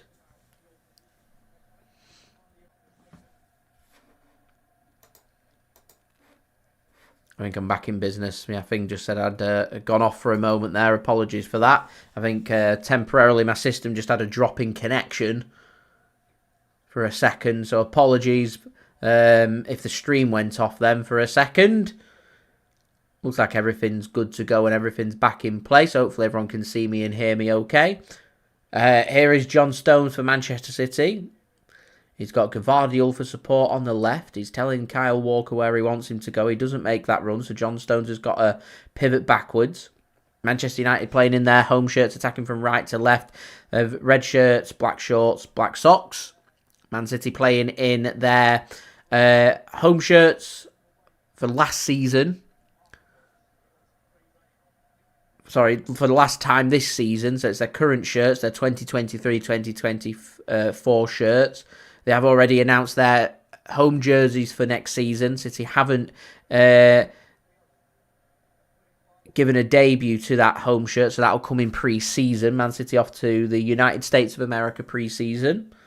So the new shirt will be debutised there. Here is John Stones for Manchester City then. Careful game of football being played through just under 5 minutes. 0-0. Here's Gvardiol for City to Rodri. Man United looking to try and squeeze and pressurise Manchester City, making themselves very narrow. So Man City, you would think, are probably going to look to try and stretch this big Wembley pitch as much as possible. Try and tire out the Manchester United legs. De Bruyne makes a good pass into the channel looking for Kyle Walker, and his heavy touch comes in there in midfield. He does well in the end to not only find the pass through a sliding challenge, but a heavy touch just opened up the opportunity of United potentially just dispossessing City, but Kyle Walker does well, keeps his boots down, doesn't commit a free kick, and Man City can have that ball retention that's so important to Pep Guardiola's game. Here is Nathan Ake then. He's got Rodri for support, right on the centre circle. Man United have got everybody inside their own half. Very cautious about Manchester City's attacking threat. Why wouldn't they be? Here is John Stones for City. Gives the ball to Foden. Phil Foden, fresh from his excellent season, Premier League player of the season. Pass comes forward from City. Manu does well to keep Man United in possession, but a sloppy pass comes in from McTominay. In the end, Man United can scramble it clear, and here is Aaron Wan-Bissaka into the Manchester City half then. Gives the ball to Garnacho. So Garnacho's gone on the right wing right now. That's interesting as Lisandro Martinez has control of the football. Gives the ball to Dalot on the left. Rashford's gone on the left-hand side on left wing. So Garnacho's gone on the right with Fernandes looking to occupy that number 9 role for United, just pivoting. And McTominay now kind of becomes their striker. He pivots forward when Fernandes drops deeper.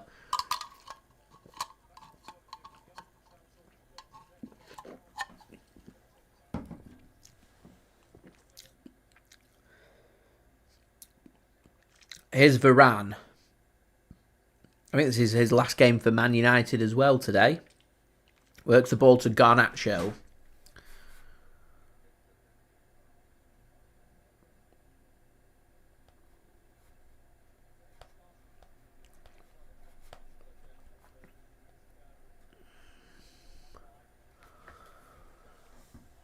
That's a long ball forward from United. Rashford looked offside. Kyle Walker defends that out. And Rashford put onto his backside, and in the end Man United get themselves a throw-in. Truth Hurts reckons that Haaland push was a penalty. Not for me. I like to think at the other end, if that was City defending and a penalty was given against us, I'd be absolutely furious a penalty was given for such a thing. Martinez is 5'8" and Haaland's 6'4". He shouldn't be getting bundled over that easily. He just feels the nudge and goes to ground. Not for me. Not for me. Referee could give a penalty and I'm not going to be able to argue against it because he pushes him in the back, but I think it's weak. United have a shot and first shot of the game comes in from Garnacho and it's a good save from Ortega. It's a simple save, but it's a good save. He catches the ball. He doesn't spill it. Stinger for the hands. Needed to be done. Moises, thanks for tuning in, says, already won the league, getting ready to wrap up the season with another trophy. The best way to end the season, isn't it? Best way to end the season. Mario, I'm on that wavelength. It was soft. Thing is, he could point to the spot and I won't be able to argue against a penalty being given for it because he's not playing the ball. It's a deliberate push in the back. And it's a silly thing for United to be doing after a minute in the game. Here is Foden. He goes early looking for Erling Haaland and Martinez defends that, heads it clear. It's a good bit of defending actually from Martinez. Gets a head on so that he weren't sure of the danger behind him. As Bernardo goes in and looks for Foden and his shot goes into the side of the net. And that is a goal kick to Manchester United then. So both sides have had an early opportunity each. Manchester United have been the better of the opportunity, falling to Garnacho as a shot saved by Ortega. Manchester City just created their first opportunity of the game there with a ball in from Bernardo Silva in the tightest of angle. Phil Foden couldn't get it on target and into the side of the net. Instead remains 0-0 here at Wembley between Manchester City and Manchester United. So guys, if you are enjoying the content, please do leave a thumbs up. That would be much appreciated. We are aiming for 100 likes, so any help towards that would be great. Do subscribe as well if you're new around here. Press that red button, press the bell and put your push notifications on, and do go and check out today's video sponsor SofaScore. Links and details, they are in the description. So throw in for Manchester United midway inside their own half. Man City looking to put the squeeze onto this throw-in. Throw-in taken by Wan-Bissaka. Fernandes manages to head it back to Wan-Bissaka and he can lever that clear. John Stones will head that back to Ortega. Let's not forget, this might well be Ortega's last game for Manchester City today. He's been rumoured to want to leave Manchester City to pursue more regular first-team football. Ederson's been getting linked with the exit door. Ortega's been getting linked with the exit door. I can see at least one goalkeeper for Man City leaving in the summer, so it may well be a case that Ortega plays his last game for City. Do I think City's attack in the final third looks a bit timid? They don't overcommit. Often a ball comes in, it's got to be very precise because there's normally just one player to aim at. I think it's just to do with style of play. Man City are just a very patient team. When City do give... it normally comes in the second half when City have got to grips with the game, that they push further forward, that you see your Rodris and your Kovacic's and your Gvardiols and your Fodens and your Bernardos getting further forward to provide support for De Bruyne and Erling Haaland. That's when you see Manchester City creating and scoring more. At the moment, this is just Man City sussing Manchester United out, controlling the game, ensuring that they're not conceding goals. We're creating one or two opportunities in the hope that maybe something sticks.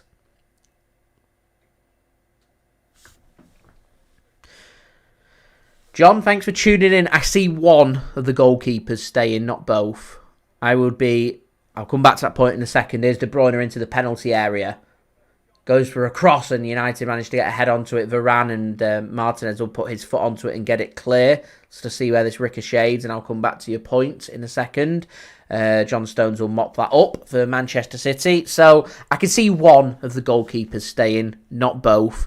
I I think the interest in Ederson's probably legit coming in from Saudi Arabia, and the amount of money that he'll be offered would be mind-blowing. I think Man City won't want to lose Ederson. They'll do everything they can to try and keep him here. But if a player does want to leave, then every player is for sale.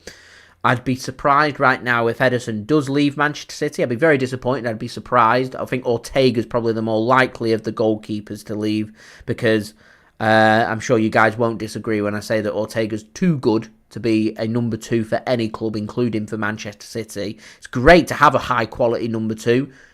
Ederson's injured like he is right now. It's great to have a brilliant goalkeeper come in, but for how good Ortega is, he deserves to be playing regularly for a first team, for a top team in a top European league. So I can see, if a goalkeeper does leave, probably be Ortega. As Man City, Ortega has said he does want to stay. Man City is happy for him to stay, but they want him to sign a new deal, as Onana nearly gives the ball away to Phil Foden there. So we'll see. If he signs a new deal, Ederson may not want the competition, and if interest is legit from Saudi Arabia and he says, I want that move, he could leave and he could be the goalkeeper. Reminds me of the Laporte and Mahrez situations that we had last season.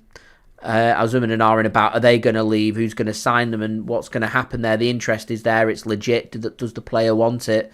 Some players say no, like Kevin De Bruyne I think will say no. Ederson, I'm 50-50, I don't know. I'm more confident that if offers come in from Saudi Arabia for both Ederson and De Bruyne, I'm more confident that De Bruyne stays at City than Ederson, just purely because I've not heard what Ederson wants to say about it. I don't know, I've always envisioned Ederson being here for a long time, so I'd be so disappointed if he left.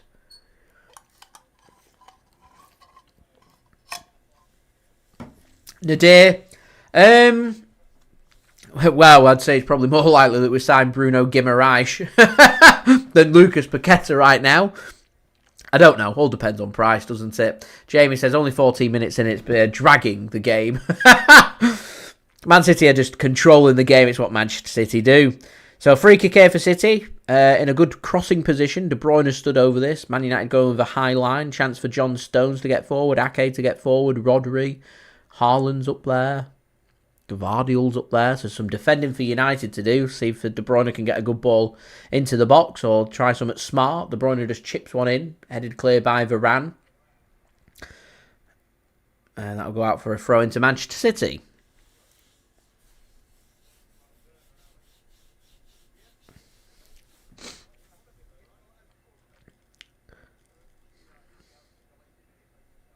So at the moment, a lot of the football being played in the Manchester United half. Wembley pitch always makes it quite difficult to create. I've given my opinions before on Wembley Stadium. I know it's prestigious and I know it's the location for the cup finals. The pitch is relentless. With how big it is, it makes it hard work. I think when you get good sides going toe for toe, you don't get that many classics on it.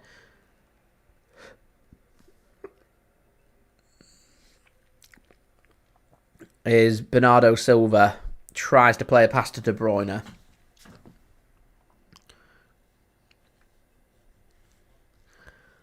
Is Kyle Walker for Manchester City. Gives the ball to Johnny Stones. Here is Josko Gvardiol now to Mateo Kovacic. Rodri gives the ball to Kyle Walker. To Bernardo Silva. Oh, that's good work from Bernardo. It just opened up for him then. Foden's pass, not good. Straight out of play for a goal kick. The right idea, just not quite the execution from Phil Foden. It's very un-Phil Foden-like for him to not get the weight of his pass correct and goes out of play for a goal kick to Manchester United. At the moment, Man United have got a lot of defending to do.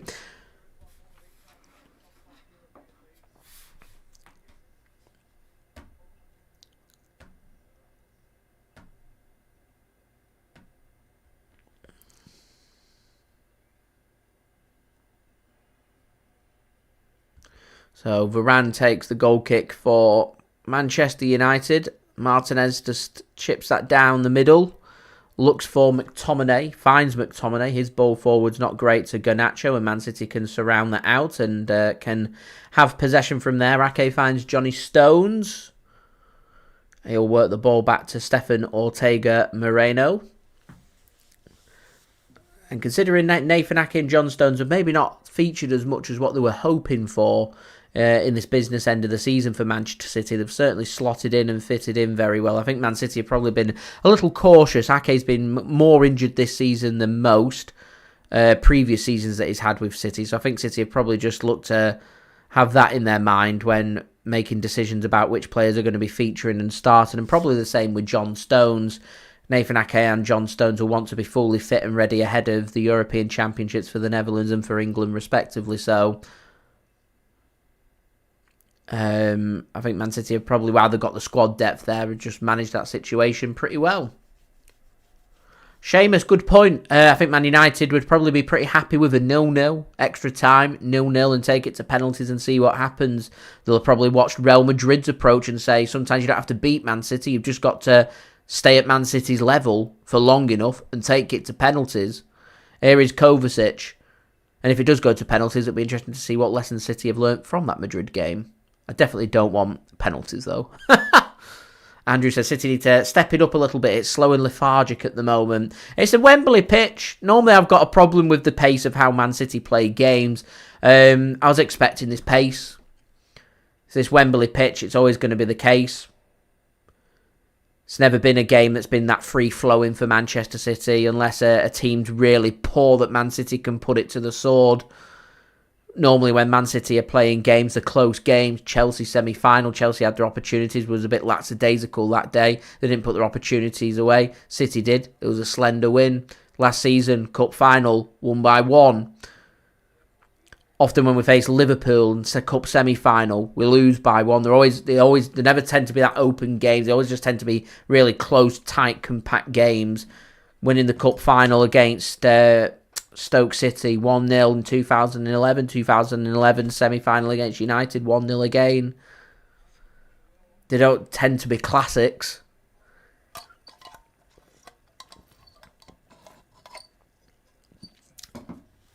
Unless we're taking on just your Watfords.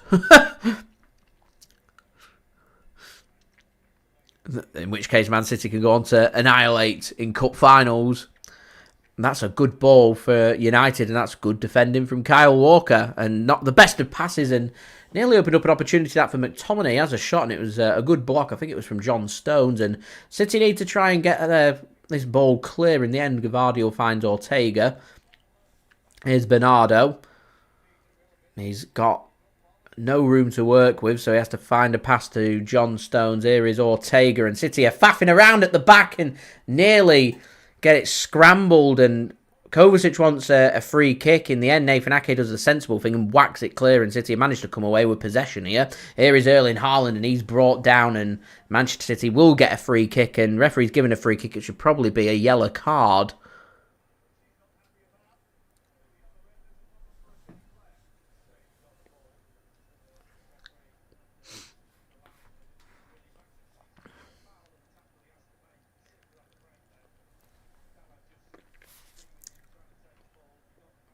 City messing around and nearly punished for doing so.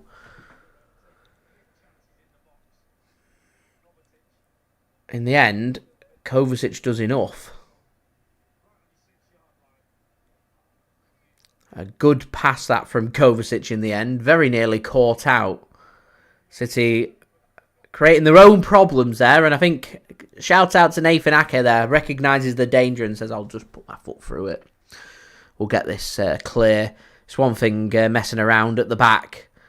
It's another messing around at the back in your own 6-yard box. There we go. Andy, thanks for tuning in. And Alison as well, just arrived at Kirkby Moorside. Very nice to have a great time. How are we doing? It's been a bit of a slow first 22 minutes.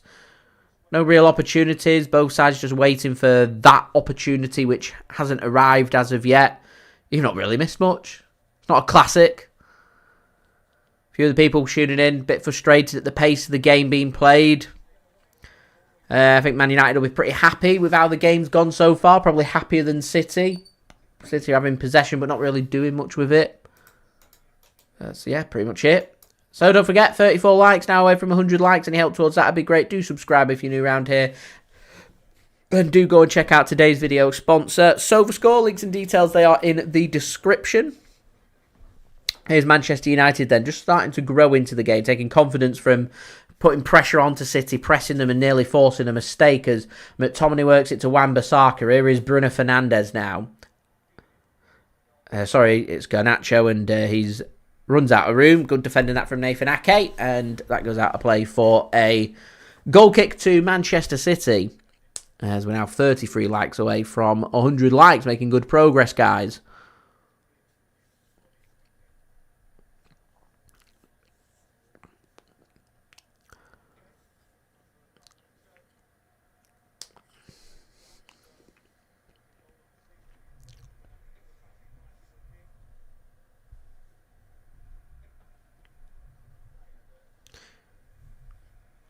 And he says working, leaving at 3:45. Come on, City, working on cup final day.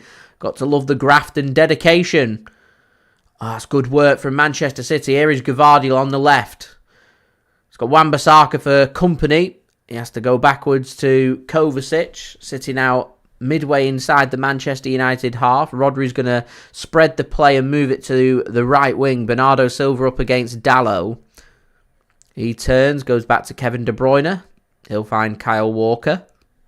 And he'll just work the ball into space for Johnny Stones, who combines a nice 1-2 with Kovacic before John Stones works it to Bernardo. I feel like this game's just lacking a little bit of tenacity, a Jeremy Doku or something, just to liven it up. Rodri looks to spread the play, finds a beautiful pass to Josko Gvardiol. Here is Nathan Ake now to Rodri. Foden dropping deeper, gives the ball to Stones. Here's Kovacic for City now. Gives the ball to Foden, Walker, Kovacic. Nadir, I think City just wanted extra protection for the midfield, so they've gone with Kovacic over Doku, which in turns means Bernardo and Foden are the wingers for the game as Kovacic pops up in space and squares it across, and nobody was there. Nobody was there. That was good football all round. It was a good pullback from Kovacic. Nobody was there to put that ball in the back of the net. Where's Yaya Toure when you want him?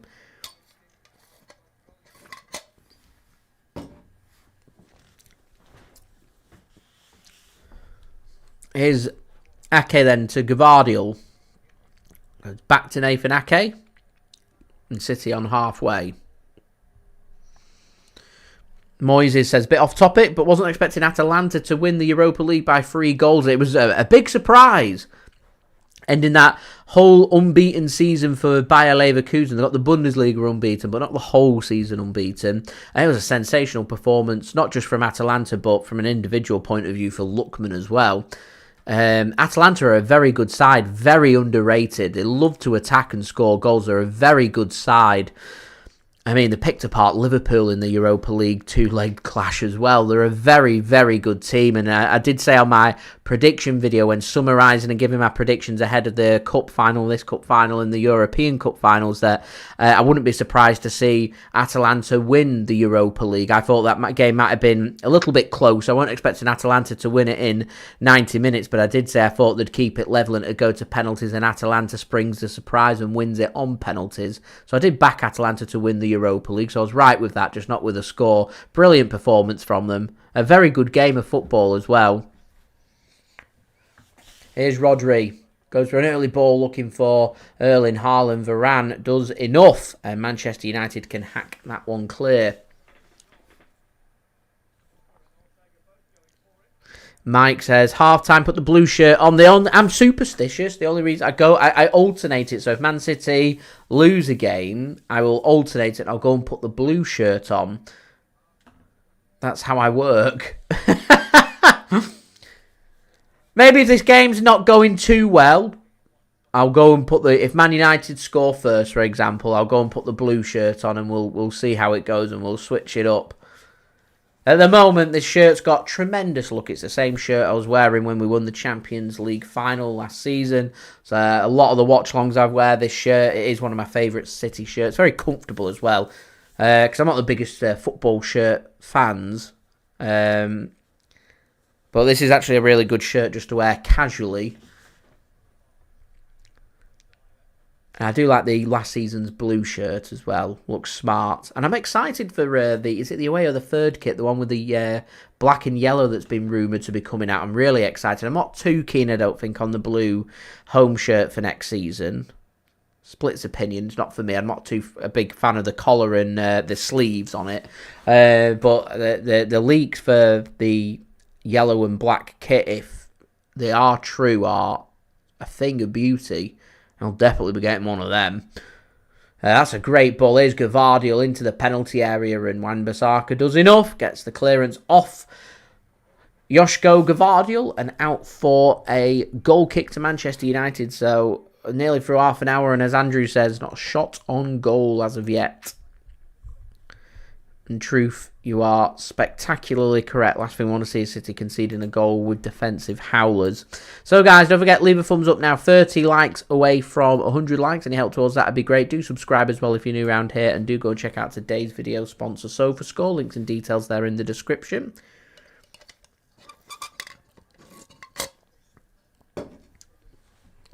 Here's Kyle Walker then. Not the best of passes from Rodri. And Amrabat will just intercept that. And he'll work the ball out wide to Dalot. Dalot's going to send this ball forward, looking for Garnacho as he managed to keep himself onside. And it's headed across, and there's going to be the opening goal. And Man City have done just that. That defensive howler that we were just speaking about. They looked vulnerable before when messing around at the back. It's an absolute disaster from City. They looked like they were just waiting for the offside flag, and it never came. Gvardiol and Ortega getting a mix-up, and it's Garnacho that just pounces upon that, and he says, thank you very much. 1-0 Manchester United lead.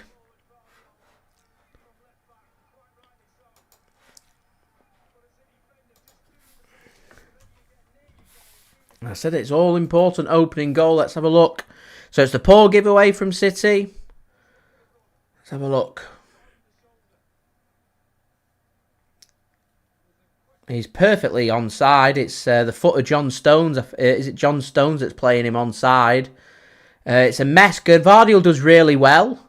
I don't think he recognises that Ortega's come that far out. So Gvardiol does the initial bit of defending. And if Ortega hadn't come out and remained in his goal, Gvardiol had just put his foot through that and cleared it. Because Ortega's come and collect the ball, he's caught in no man's land. And Gvardiol just heads it over the top of the keeper. And it's just a mess. It's a mess of a goal, and Garnacho won't have an easier goal to score all season. As I said, VAR will have a look at it, but it's onside. John Stones' foot keeps him onside. If John Stones didn't step his foot back there, I'd say this would be really close for being offside. But no, 1-0 Manchester United. And yeah. Oh dear. Work for City to do. Dale reckons keeper at fault for that one. They don't really communicate.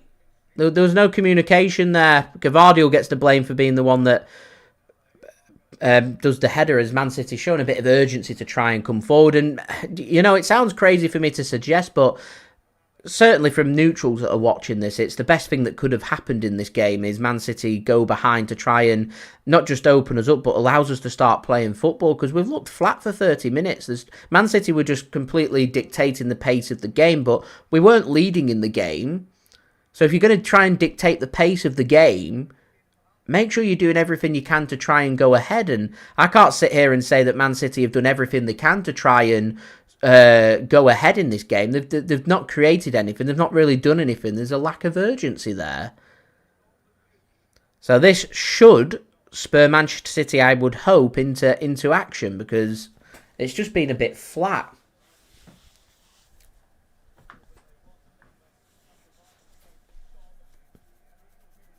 Dale, I think you're just looking at the system of play that City like to play with a sweeper keeper.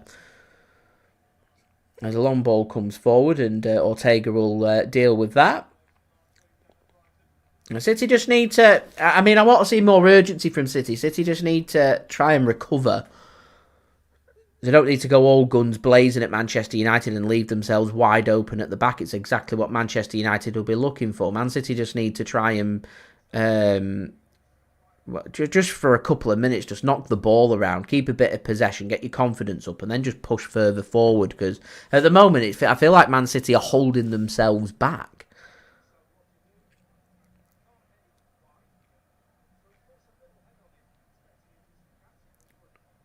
I mean, Gvardiol, once he's done the initial defending, maybe he should take control of the situation and put his foot through it. He looks and sees the keeper's coming, so he gets the header. Does he get the header wrong? Is he not aware of where Ortega is? Does Ortega misjudge the situation? Ortega, I think, is expecting Garnacho to get past Gvardiol there, which is why I think he's advanced on him. And if he does get past him, he's in a good position to put him under pressure to make a save or force him to take a shot. In the end, City didn't do enough for me, and it's just a calamity of errors. Let's not forget the poor giveaway that led to the goal from Man City as well. It's just a poor pass forward, that from Manchester City. City look a bit rattled.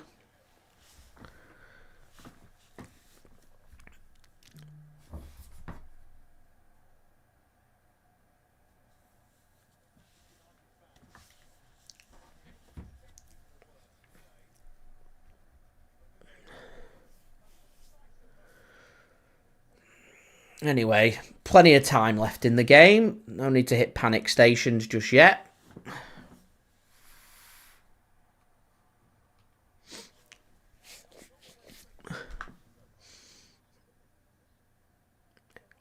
Here is John Stones.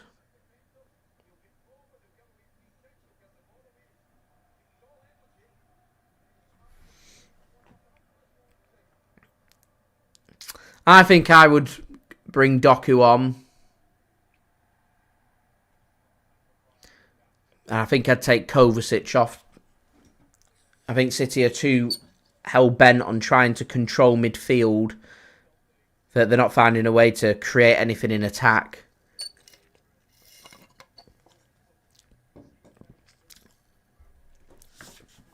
So I need a little bit, an injection of urgency. Here is Phil Foden for Manchester City then, to Josko Gvardiol. Here's Nathan Ake.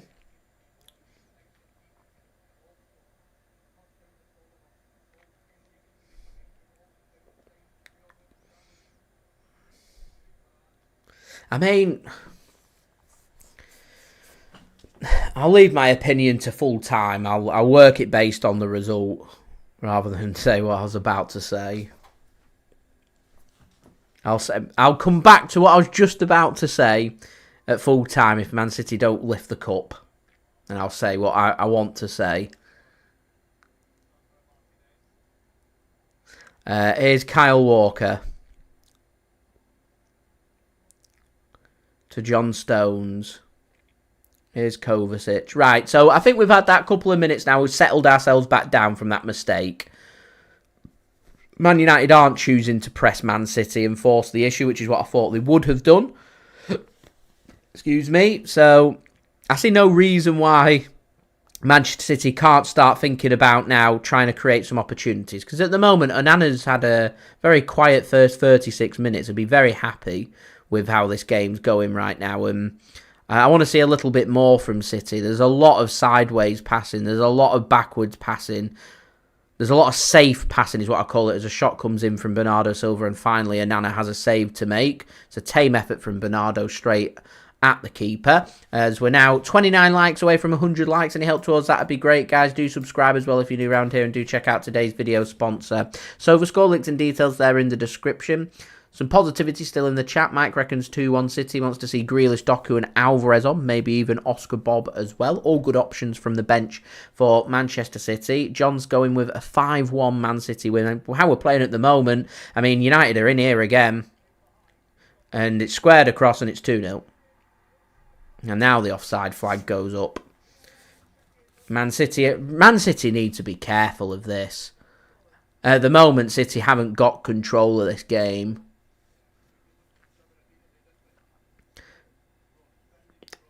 The ball's been put into the net. He is offside, so we don't have to worry about it being 2-0 right now. I mean, it's a good square across from Garnacho. City are just wide open and ready for the taking there. Just, yeah. Anyway, offside is the decision. Warning signs there, though.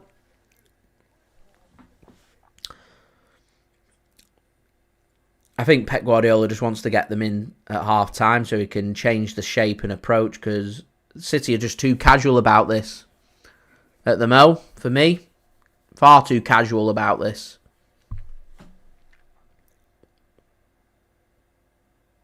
Ake works it to Gvardiol. Here's Rodri into the penalty area. Needs to be something good. Works to De Bruyne. Has a flicked effort cleared by Man United. Here's Bruno Fernandes. Finds a pass into Mainu. Rashford works it from left to right. It's a good ball from Rashford as well to Garnacho, and he squares it across. And Bruno Fernandes, and it's 2-0 now.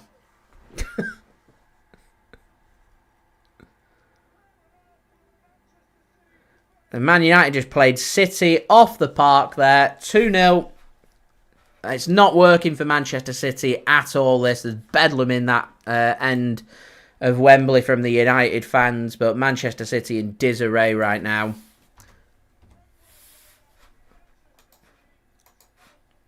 It's actually a pretty good goal. It's a Man City-style goal scored by Manchester United. It's Kobbie Mainoo with the goal. I said the warning sign was there for Man City. They're just wide open in midfield. There's no control from City at all. Rodri's one of our holding midfielders. He's trotting back. One direct pass comes forward, and all of a sudden United have got 4 players around City's 3 defenders. Players just too casual to get back. Everyone's... The shape's not there. John Stones, Kyle Walker, all over the place. Mainoo's got space to work with. It's a good, cool finish that from Kobbie Mainoo. It's an easy enough finish, but it still needed to be put into the back of the net, and he does it.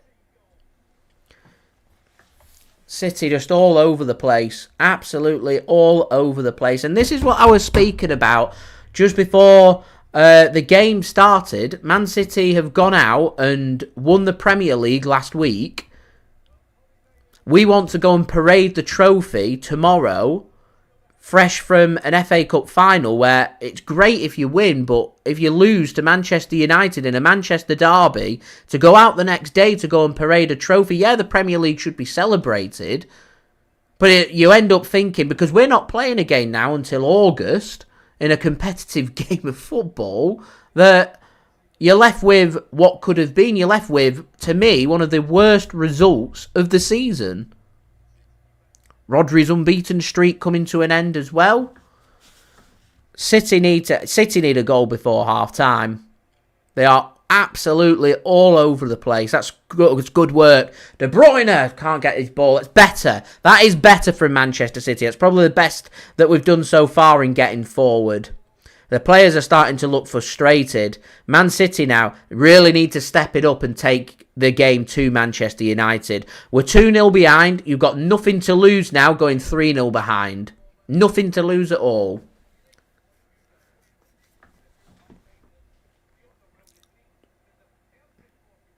At the moment, Manchester City have made Manchester United look good. For a side that's finished 8th in the Premier League, over 30 points behind Manchester City, and City just, they've got it wrong. They have not turned up today at the moment. And they've given the ball away again. For how good City are, it's just not good enough. Here's Bruno Fernandes into an area, has a shot blocked by John Stones. I think I want to see substitutions. I don't even want to see substitutions at half-time. I think I'd like to see them now. This isn't working. It's evident. It's clear as day.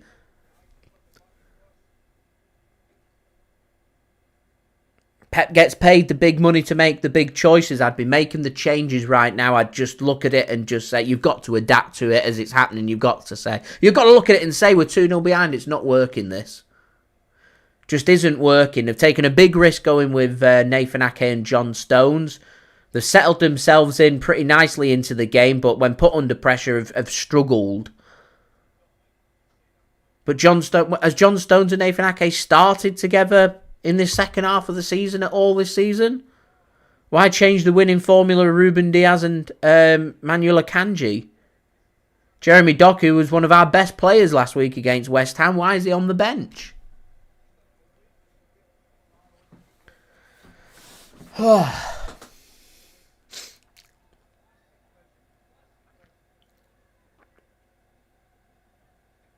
We got to see what this City team are made of second half.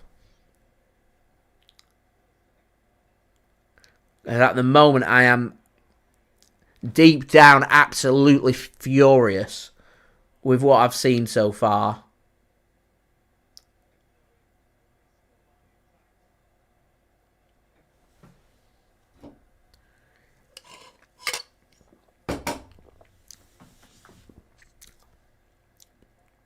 Is Kovacic. Kyle Walker gets hold of the ball. Here's De Bruyne. He's done well in the end to hold behind him.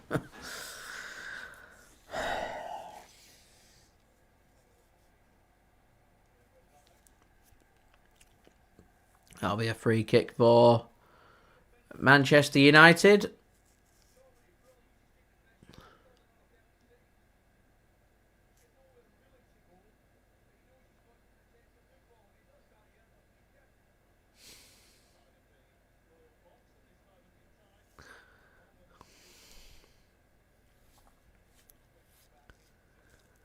I can't believe how bad we've been. I just cannot believe it.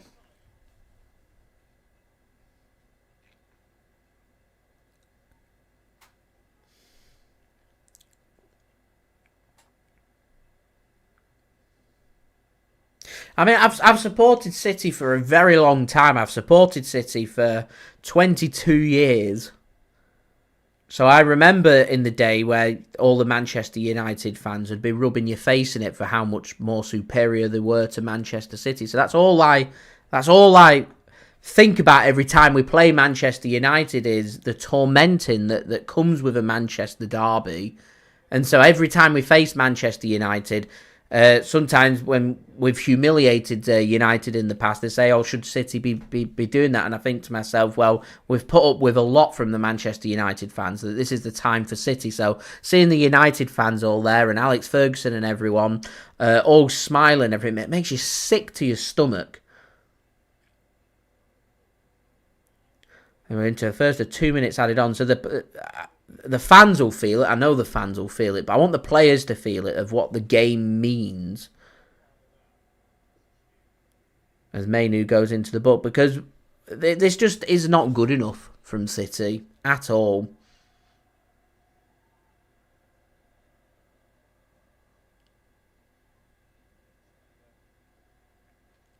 So free kick here for City. Now's a good time to score.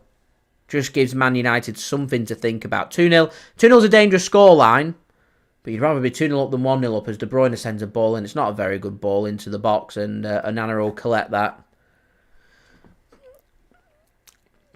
I think United will just try and coast this now to half-time. City have got to score next. It's a big 45 minutes coming up, a really big 45 minutes.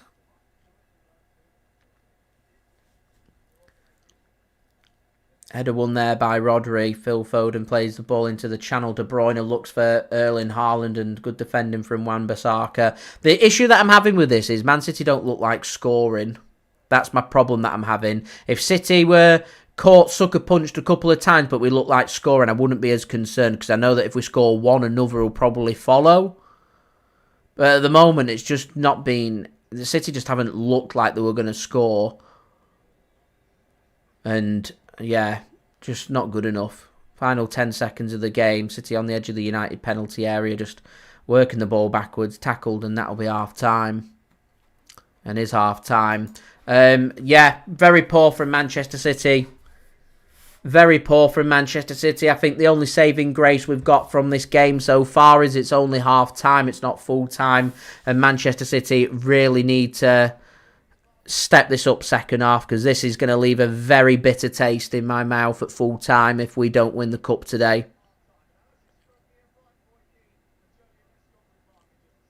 Very disappointing from Manchester City. They're very disappointing. Right, stats time.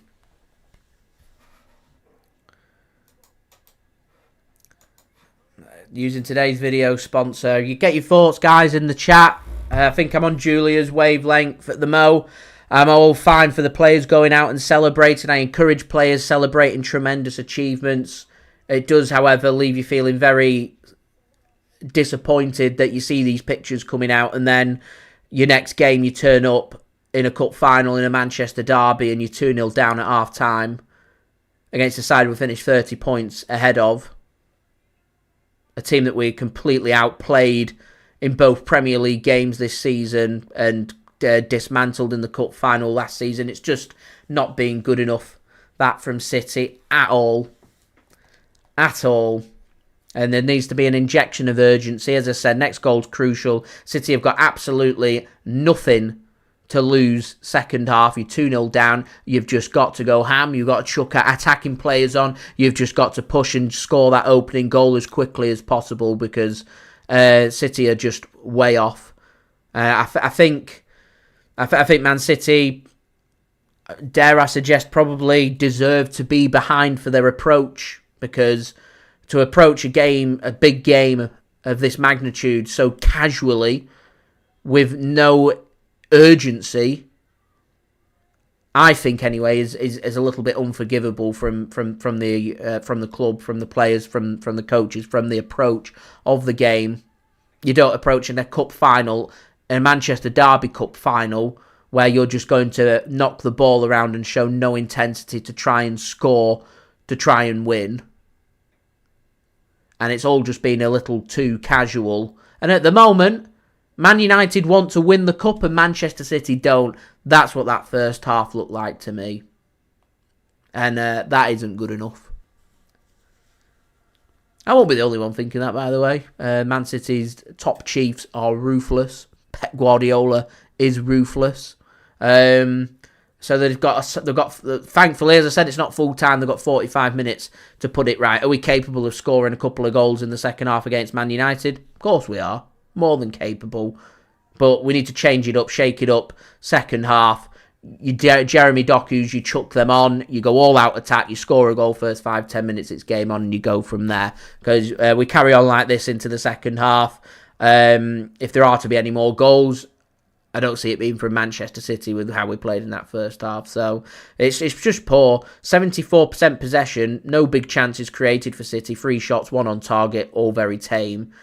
Man United, 26% possession, 5 shots with 1 on target and into the back of the net. With 2 on target, 2 goals.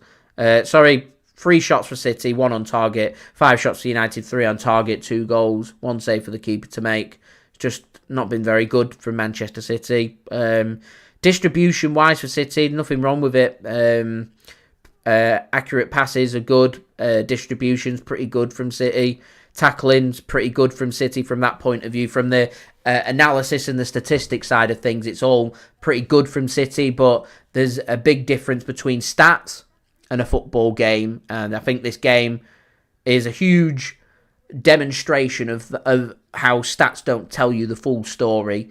You look at them stats and you think that's frustrating. Man City have been sucker punched by United twice, and they haven't been sucker punched by Manchester United twice. Manchester City just have been very poor for the standard that we have seen that City can hit. And you wouldn't think that Man City now are on a plus 30 game unbeaten run. Rodri's not lost in over a year for Manchester City. I think what's he on, like games 700 or something now. You just would not think that. And Man City just all over the place and got to change it up second half. Right, mix in today's half-time entertainment one last time for the season. So sit back, relax, and I'll be back just before the start of the second half, where I'm sure I'll continue to be seething.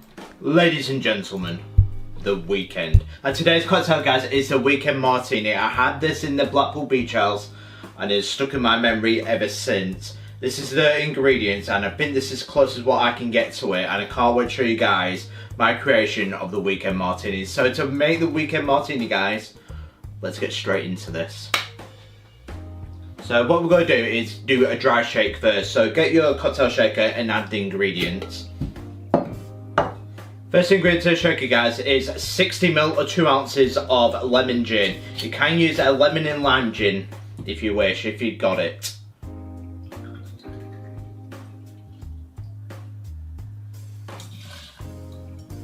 Next, 30ml or 1 ounce of fresh lemon juice.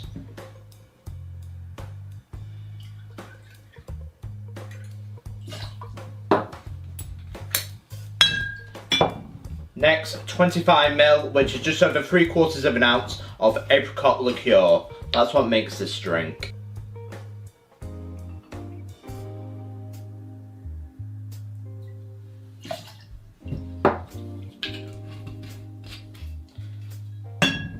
Next, 20ml or 0.7 ounce of limoncello.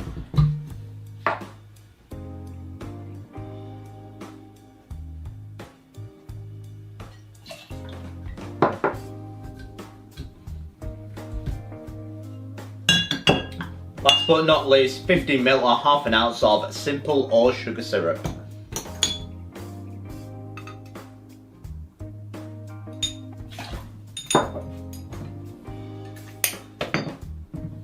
Last ingredient, you can put in egg whites, but I'm using Better Bitters Miraculous Foamer. I prefer this because it doesn't have that horrible smell with the egg whites, and it's just as good, as you will see why. So we've got to add 1 pipette, so give it a squeeze. There we go.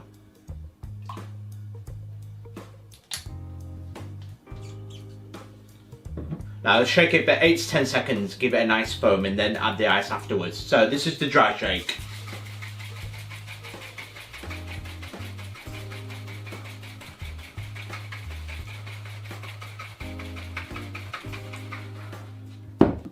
So take the lid off and add the ice.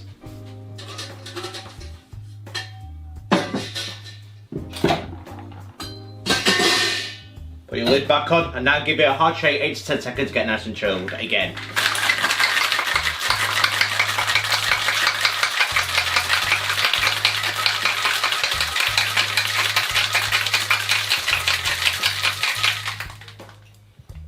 So get a coupe glass and strain into it.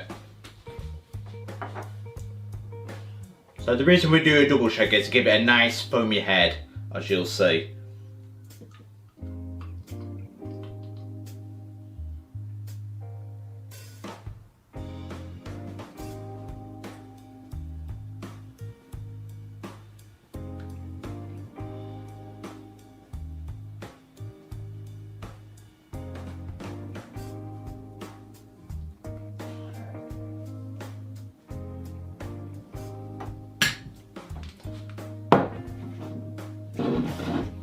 So what I'll do is give you a nice close-up shot of what it looks like now. It's turned out absolutely beautiful. That, guys, is the weekend martini.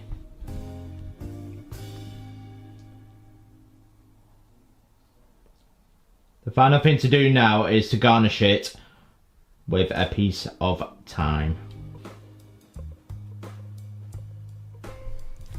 And there we go, ladies and gentlemen, the weekend martini is an absolute beautiful drink. I really recommend it, as I will taste it, as I will give you my thoughts.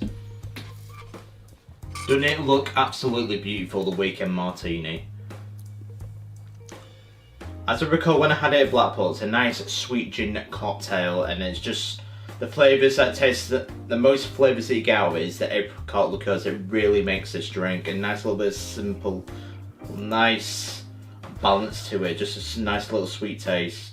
With a simple syrup sugar syrup, that's my little addition to it, along with the limoncello, just to make it stand out even more.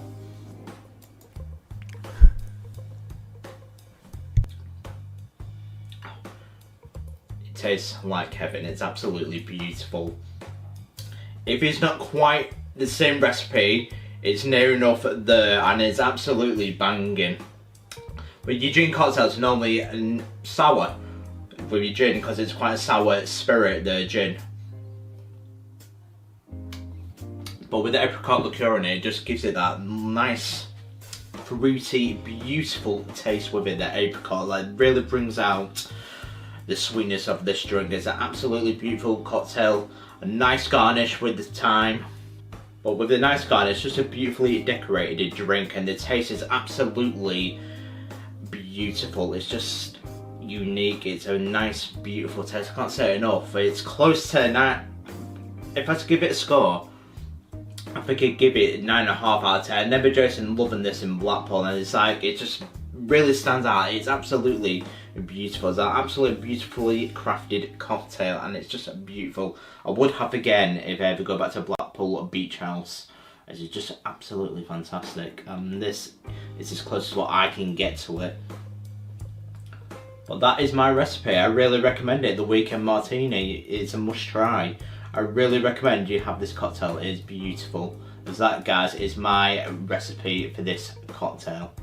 Let me know if you ever do make this drink. Let me know your thoughts, as I really want to hear from you if you do make this, as it's really recommend it. But that, guys, is the Weekend Martini, guys. Don't forget to like and subscribe to Mix It for more cocktails like this, as well on the road to 2K, as I will see you guys for my next cocktail video. Cheers.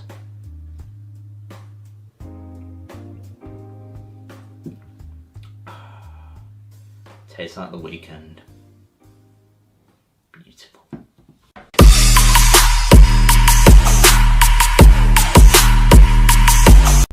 Thank you very much there to Mixed for providing today's halftime entertainment. Do go and check him out. Links and details there in the description. The final halftime entertainment of the season, and Manchester City. I mean, just everyone's just gonna be focusing and thinking, rightfully so, about that inept performance from Manchester City first half, where they're just all over the shop at the moment. The basics of football, as Fabian Delph would say, not being done properly by Manchester City, and they need to apply themselves very quickly. As I said, I'd be looking for changes. I'd be looking Jeremy Doku. I don't want any time being wasted. Not wait to the 55th, wait to the 60th, wait to the 70th minute before making your changes. You make them changes at half time, because at the moment we're in a drastic situation. It's not a Premier League game. It's not, oh, it might be a bad result and, you know, we've got plenty of games to make up for it. It's do all and end all. It's knockout football. It's an FA Cup final, the most prestigious domestic cup competition in the world. Manchester derby, world's watching, and we've just not turned up. And it's so unlike Manchester City. Manchester United just want it more. I don't mind losing a football game. What I do mind losing a football game in terms of the mannerisms is you're going to lose, go down fighting. You know, I want Manchester United, if they lift that trophy today, to know that they've really been put through the races and they've had to play the game of their life. Have Man United had to play the game of their life? Not really. Why? Man City have just handed it to them, opportunities on a plate. If Man United were feeling clinical, they probably could have had a third. That's probably what they're talking about at half-time. This cup final should probably be done and dusted. At the moment, they've got the killer second goal. And I always say with Manchester City, a third goal is absolutely crucial. We cannot concede a third. Subs being made. Subs, plural. 2, in fact. Akanji on for Ake. Pep clearly wanting to go back to basics. Wants his Manuel Akanji back on that pitch. And thankfully, we've got Jeremy Doku coming on for Manchester City as well. And it is Kovacic. That midfield control for City has not worked in that first half. So it is more of what we saw from Manchester City last week against West Ham coming on. And it's got to be a case where Man City are saying that we've got to go all out attack here to score this opening goal. And because we're 2 goals behind, it's got to be done sooner rather than later. And just gives a bit of Man United's defence to think about, doesn't it, having Doku on there? Not only does it provide a bit of width for City, but it gives City a bit of pace, a bit of an outlet. So for Man United now, they're going to be thinking, what would they be thinking? I mean, a positive side here would be thinking, just wait for your opportunity. 5-10 minutes. Try and spring a surprise on the counter-attack and kill this game off. Probably going to be thinking we want to try and keep Man City from scoring. At the moment, I want to see a little bit more. It's positive that we've made a couple of changes, and it's positive that City's bench already out warming up as well. As pass comes forward from City's not a very good one. Thankfully, North Manchester United and City can just mop that up, and Akanji will work that back to Ortega in goal. So we're just 17 likes, guys, away from 100 likes. Any help towards that would be great. Do subscribe if you're new around here, and do check out today's video sponsor, which is brought to you by SofaScore. Here's Dalot coming forward up against Kyle Walker.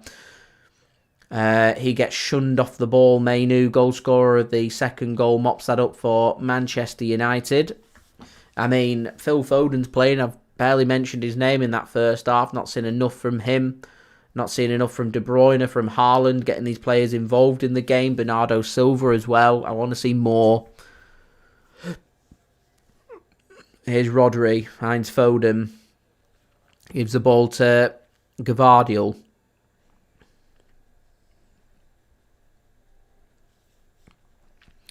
Here's Rodri then for Manchester City.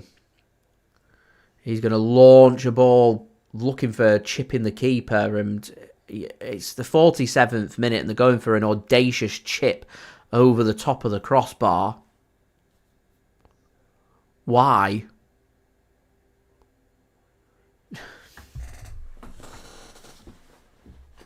So we have control of the football just inside our own half, and we go for an audacious chip.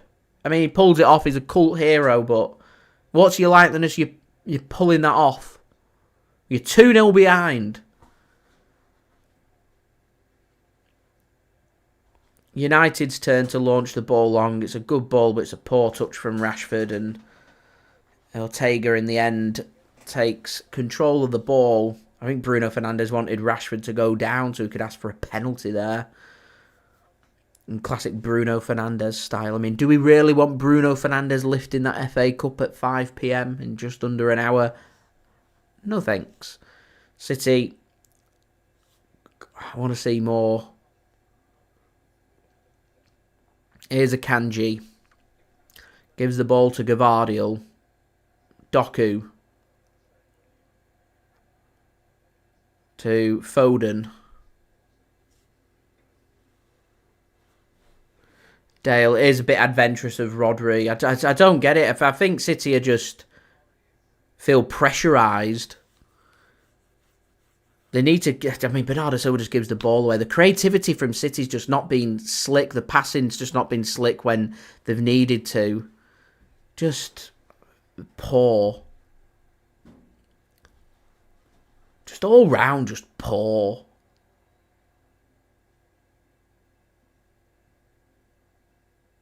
I don't actually think there's been a player's performance out there that I've genuinely been that impressed with from City in the first 50 minutes of the game.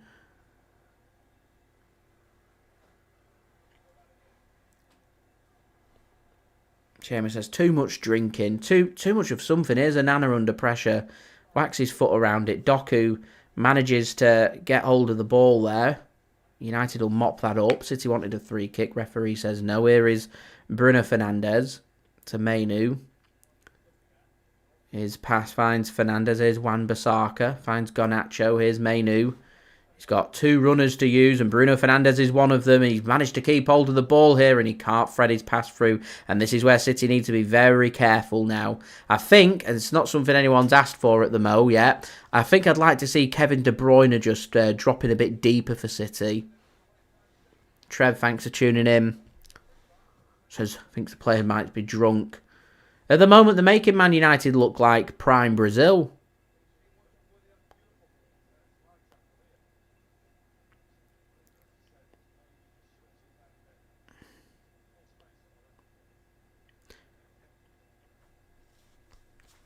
Not working this from City.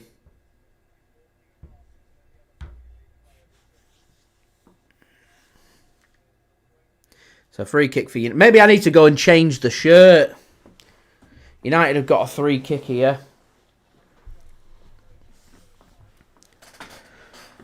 Bruno Fernandes, with possibly the worst pass you'll ever see, gives the ball to Jeremy Doku. Have a run, Jeremy. Just gives the ball away. Here's Wan-Bissaka coming forward. This pass, can't find Garnacho. I'm changing the shirt.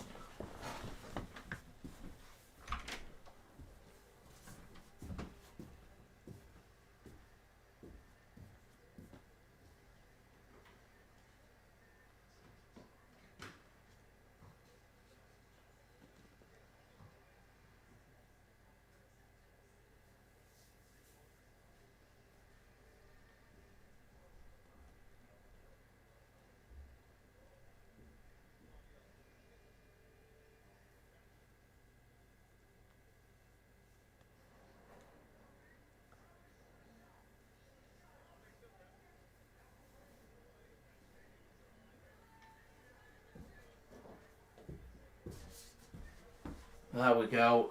We've changed it up. Change it up. The shirt's been changed. We're into the blue. Hopefully that might work. Here's De Bruyne.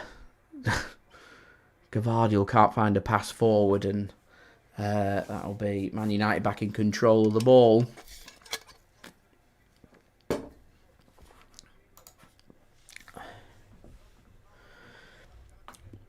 Get me on for Rodri.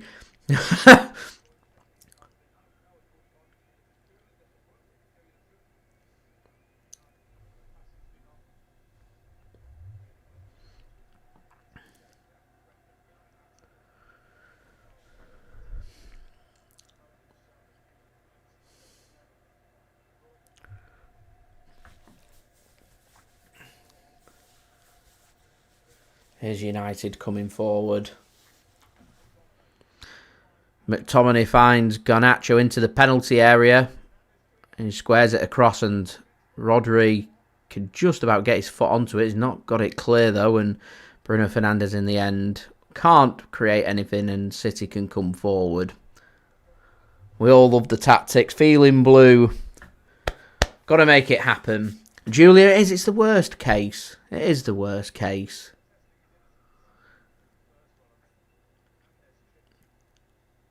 It takes nothing away from the achievements in the Premier League, and I've maintained for long enough now in saying that the achievements in the Premier League need to be celebrated, but last game of the season, losing to Man United in an FA Cup final is the worst possible way to end a season. It leaves a very bitter taste in the mouth. Doesn't take away from what we've achieved, but you don't feel as good today as what you felt last Sunday. Here's Doku. Needs something. Squares it across. Foden can't sort his touch out, and Anana grabs that.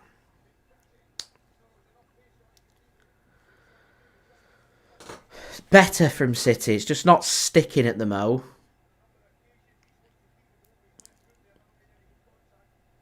It's where you need your Ilkay Gundogan, your player, just to take it by the scruff of the neck.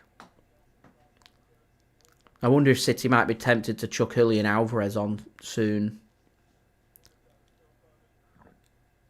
Rodri finds De Bruyne. Here's Foden. Finds Doku up against Wan-Bissaka. Take him on. Here's what Doku finds. Haaland! Off the crossbar! Oh, it needed to go. It needed to go. It's the closest City have come all afternoon. Doku, there's the surprise. Creating for Manchester City, giving us a little bit of an outlet. Here's Rodri to John Stones. They need to take confidence. It's a good hit from Haaland. Doesn't really do anything wrong, just needs to keep it a couple of inches below the crossbar, and would have been good to go. Here's Doku again. Everything going through Doku. Takes Wan-Bissaka and he goes down, and he wants a penalty. He wants a free kick. He wants something. He wants anything. In the end, City get a corner. De Bruyne's going to take.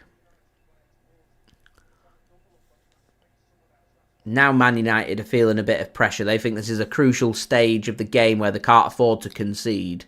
2-0 to 2-1 becomes very dangerous. De Bruyne takes.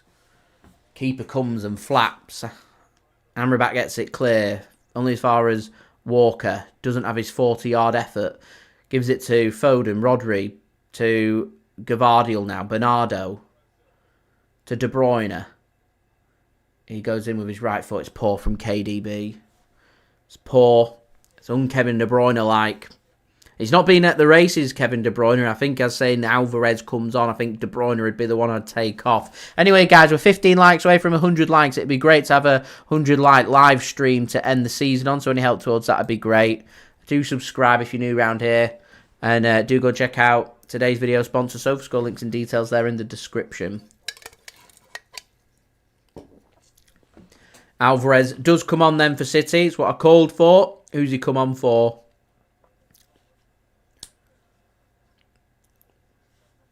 I think De Bruyne. Yep, I called it. There you go. I called for it. It happens. De Bruyne off, Alvarez on. It's not been De Bruyne's afternoon either. It's just not really worked for him.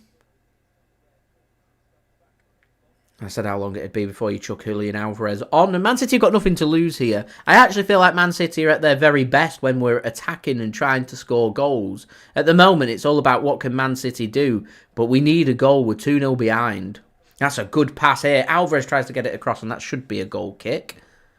And Alvarez, furious, wanted a corner. Looked like a goal kick. Looked like it came off his shin when it ricocheted back, unless it's come back off the defender's foot, Martinez's foot, but I don't think it did. As we're now 13 likes away. City need to keep a cool head.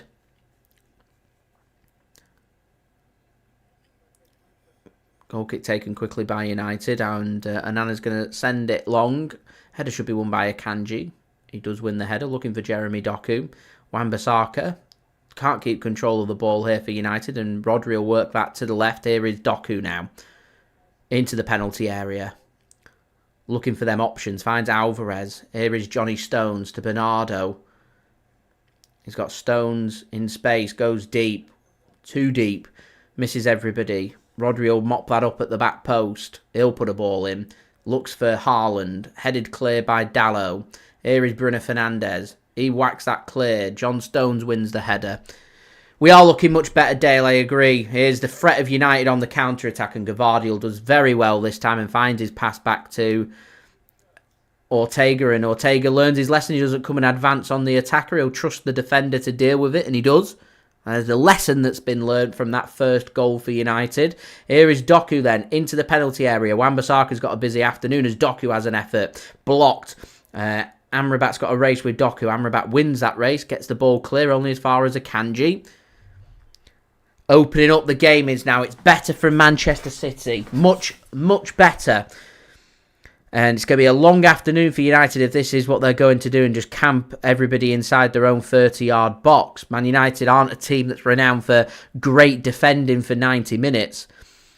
There'll be some heroic defending from them if they can keep City to nil while City are pushing from here. Here is Jeremy Doku up against Wan-Bissaka.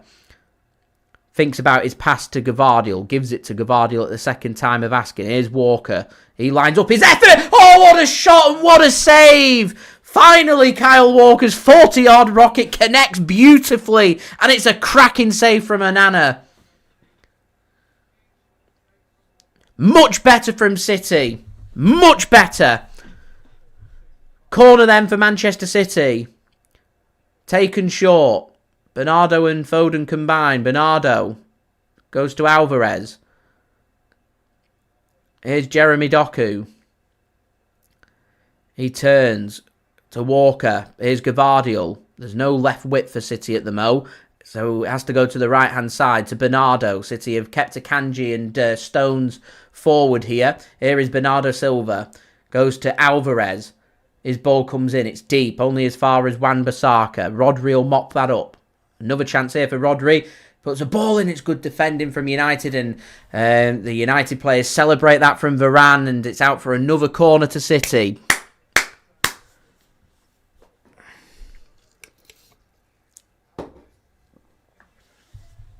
And City go close again.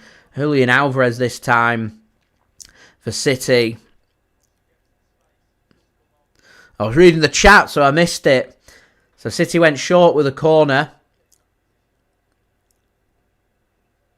And Alvarez, it's a chance. It's an opportunity. That is an opportunity. Not taken. It's a great hit from Walker. It's a brilliant one-handed save from Onana. Really good save. There's so much power on it. Onana does well just to tip it over the bar. Mike says crosses need to be more centralised. They do. We need a bit more presence in attack. You've got Rodri is one of the players putting the ball into the box, but he's one of the biggest presences that we've got in the area.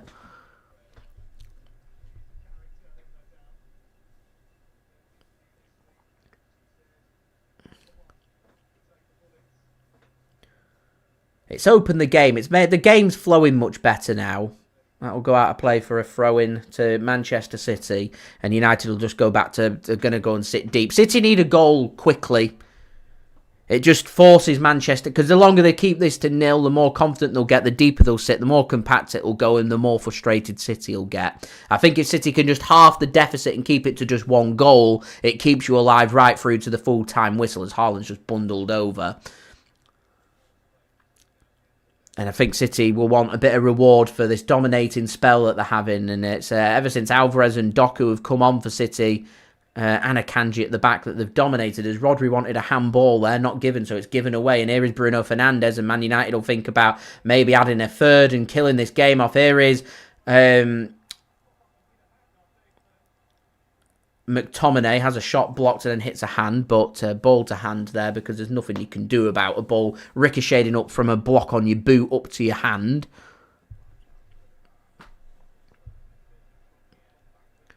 Here's Josko Gvardiol for City. I would like to see Rodri, if he's going to be resuming, to push further forward for City, to be that presence for City if they're going to work it into wide areas to put balls into the box. You want balls into the box. You want your Bernardo Silvas. You want your Phil Fodens. Possibly your Julian Alvarez's. Your Josko Gvardiols. Your Jeremy Doku's with the balls into the box. Here's Doku now up against Wan-Bissaka. Back yourself, Jeremy. Back yourself. His pass, not the best and out of play. He's petrifying them defenders.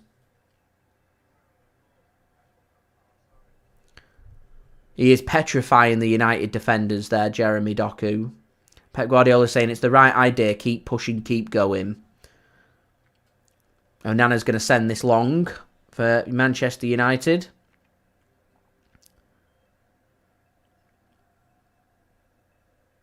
Get it as far away from their goal as possible is what they're thinking. Sent long. United just chest it down and ball given away by them. And again, they're just going to...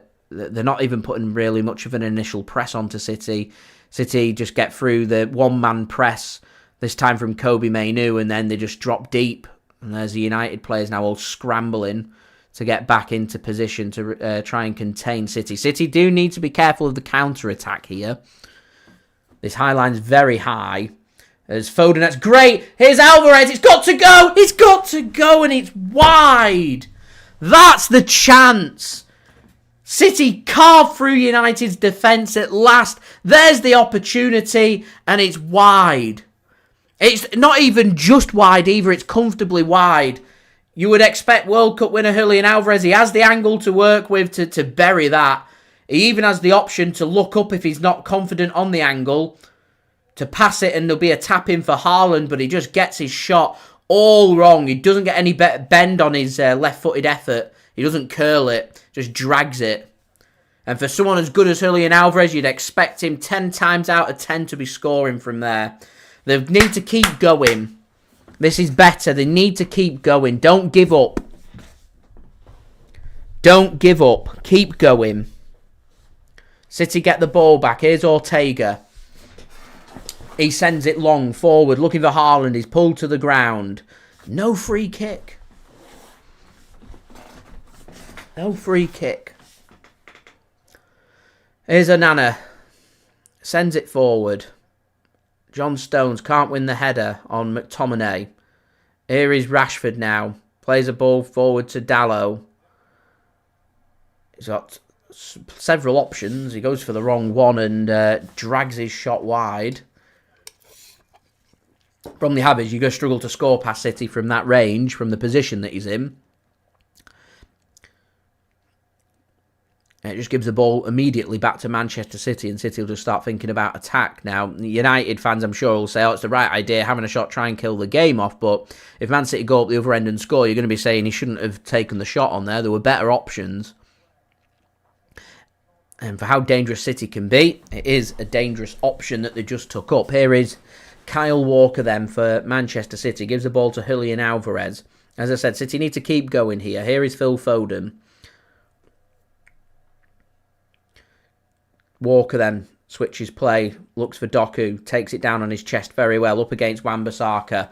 I'd like to see Gvardiol supporting Doku a little bit more with overlaps, as John Stones has an effort and he just gets too much on it and it's over the top of the crossbar, miles over the top of the crossbar, and into the stands. Dale informs me Scottish Cup final, the Old Firm between Rangers and Celtic, still 0-0 as Manchester United are preparing their own changes very soon.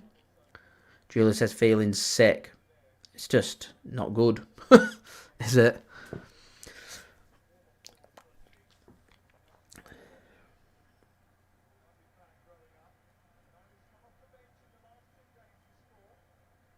Onana sends this long for United.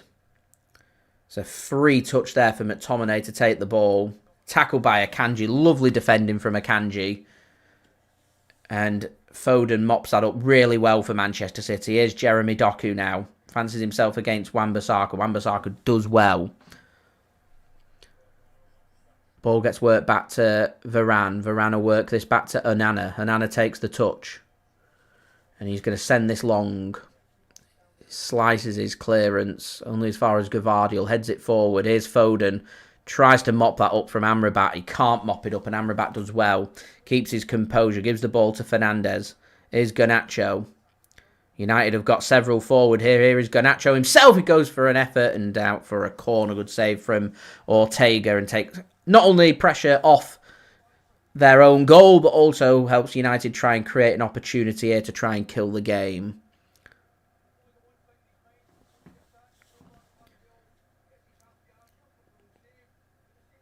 So more defending here for City to do, as United are going to chuck on Rasmus Hojlund very soon. And City just need to ensure that they see out this set piece. And we're getting towards that territory again where City don't want to leave this too late. You get to the 80th minute and it's still 2-0. You're looking at it's going to be very difficult for City to score 2 in 10. They need a goal. They need one quick. They need one quick. Throw in Man City then. What is Johnny Evans doing there? Takes a hit from Bernardo Silva. Just...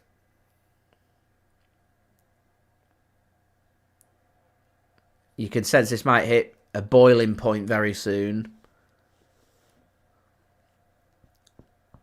Here's Akanji. Works a pass back to Ortega. Under pressure from Fernandes. United trying to find the energy to try and put the squeeze onto City. Here is Kyle Walker. Just chips a ball down the centre. Haaland does well. Keeps possession here for City. Good work that from Erling Haaland. Here's City coming forward then. Akanji. United back to parking that bus. Here is Jeremy Doku. Up against Wan-Bissaka again. Gives the ball to Gvardiol. Here's Foden to Rodri. Chips one over looking for Foden. He goes down. Again, just a coming together. It's weak from City. Not a penalty. Need to keep going, keep going, keep going.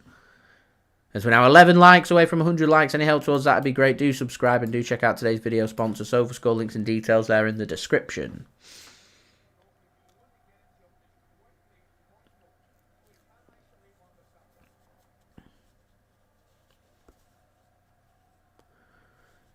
Ball gets sent long by United. City muster the ball back and City can come forward again. Here is Foden. Chips a ball looking for Jeremy Doku, and Wan-Bissaka does well to deal with that. Wan-Bissaka never really has any good games unless it's up against City. Rashford's up against Kyle Walker here, and Walker, brilliant defending from Kyle Walker. Very good defending from Kyle Walker. And City can come forward again into the 70th minute. 20 minutes for City to try and rescue it.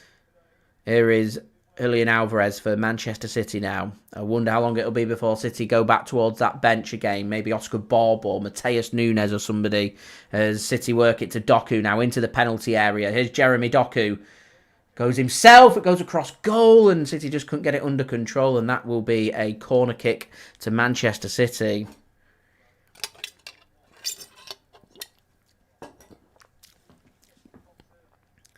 A bit of cramp setting in now for Martinez.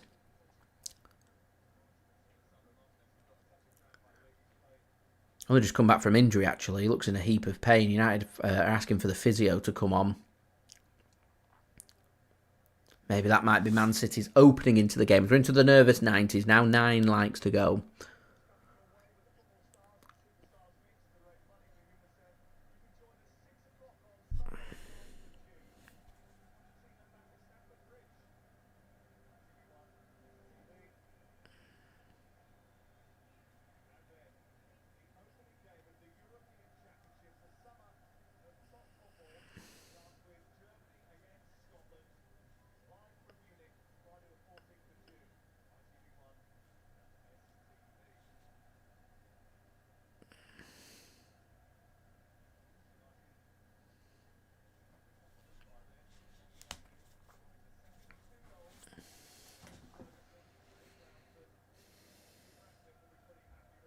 So Johnny Evans and Rasmus Hojlund are going to be chucked on for Manchester United. Martinez's game is done.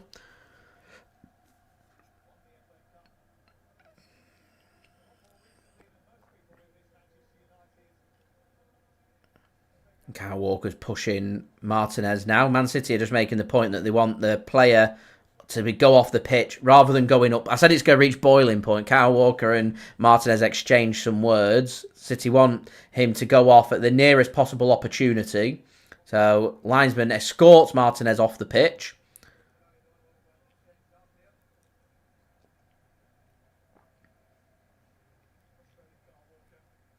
Kyle Walker just making the point to the ref that he said I've just gone over and he's pointing towards them going off at the nearest point, which is what the rules are.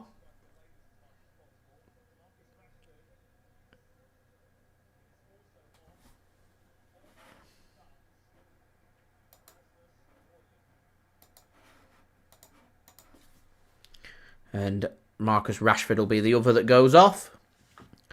And you're going to see Hojlund come on for a bit of pace for United. So that's just wasted 3 minutes.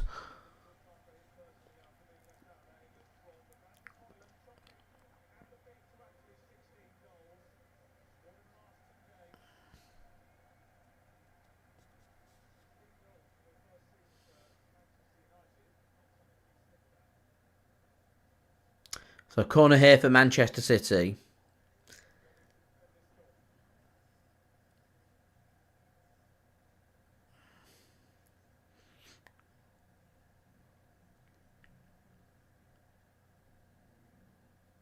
What can we do from this corner? Can Phil make it a good one? In front of the City fans at Wembley. Gets put in. Header won by United out for another corner to Manchester City.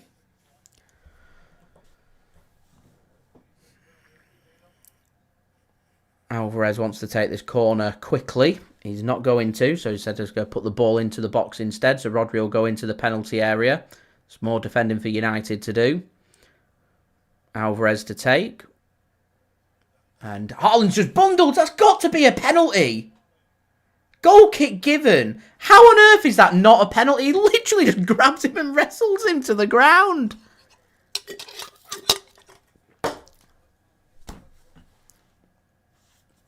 I mean, defenders have been doing that all season to Haaland, and I've been saying all season that it's penalties and free kicks every single time. Mainoo's not playing the ball there. All he's doing is wrestling Erling Haaland to ensure he can't have a shot.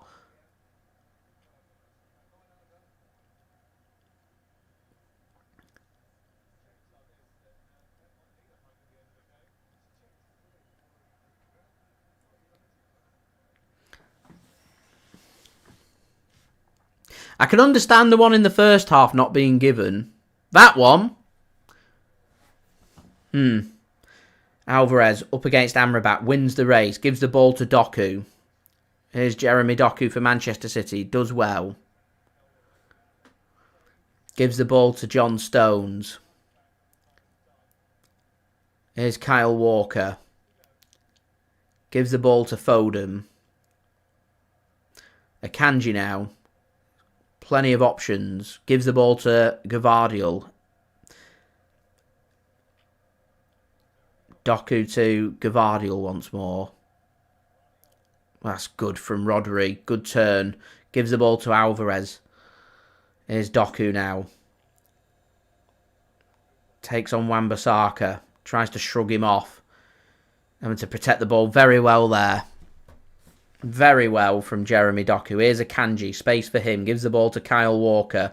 He fancies another rocket. It's a good save. And it's a good follow-up from United's defenders as well.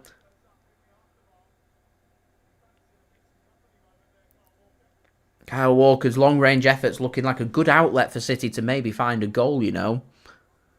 United are sitting that deep, they're backing off him. It's twice that Walker's gone for it.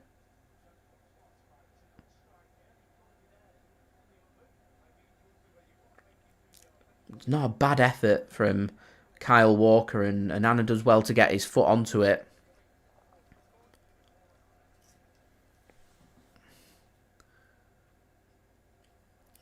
Here's Bruno Fernandes. He goes down. He wants a free kick. Referee says no free kick. Bruno Fernandes not happy about that. United fans not happy about that. City can resume. Well, we made it to that point in the game. If you remember where I said City don't want to leave it too late with too much to do, and still we are awaiting trying to get that goal back into the game. It's not happened yet. Here's Doku. Maybe now's that moment. Just too many touches there from Doku. He wants a free kick and gets a free kick. United can't believe it. I mean, I've never got why the referee's given a free kick. VAR can't overturn the free kick. Man City are definitely going to have the free kick, yet all the players run over to the referee and start screaming about not giving it. The referee's never going to change his mind. He's not going to say, all right, yeah, because you've ran up to me now, I'm going to say, actually, no, it's not a free kick. I've never understood why players do that. So free kick here for City. In a good position to have a shot.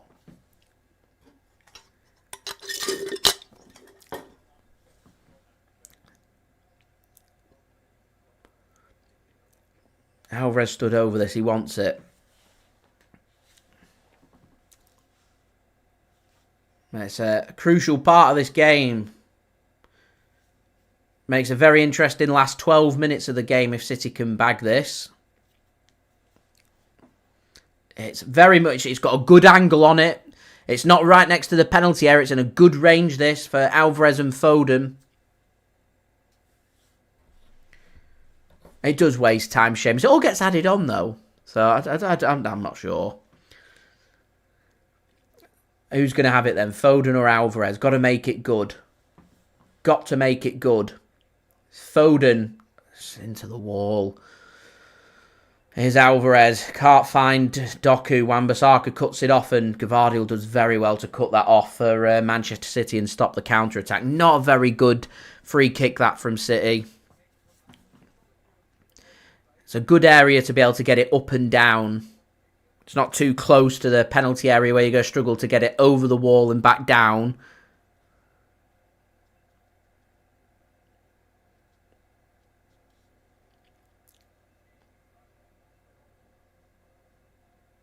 Ball gets levered forward by Manchester United, and Akanji does well. He gives a free kick against Akanji, which weren't a free kick. I don't understand how you don't give these free kicks and penalties for Erling Haaland. But what is the difference between what Kobe Mainoo just did to Erling Haaland and what Akanji's just done there to Rasmus Hojlund? What is the difference? Can somebody please explain to me what the difference is there? If you're going to say that's a free kick for Manchester United, then you've got to say that it's a penalty for Manchester City. And it's them inconsistencies that frustrates and annoys me so much about referees in this country. It's so inconsistent. Free kick here for United. Bruno Fernandes stood over it. And it's a good range this for Bruno Fernandes as well. He goes for an effort on goal and straight at the keeper. And it's probably the worst case situation from a Manchester United point of view. You have a shot. It doesn't threaten Manchester City. It's straight into the arms of the goalkeeper so City can restart the ball and play quickly from there. Just not a very good effort that from Bruno Fernandes, and City can come forward and, 20 seconds later, here is City now knocking on the United door on the edge of the United penalty area. Here is Rodri, finds John Stones. Pass not great to Bernardo. Here's Rodri into the penalty area and Foden can't take the touch and United will scramble that clear. Here is Walker to Doku. Doku's gone to the right now for the time being. Jeremy Doku takes on Dalot, does very well and squares it across and United get a foot onto it and that's a corner.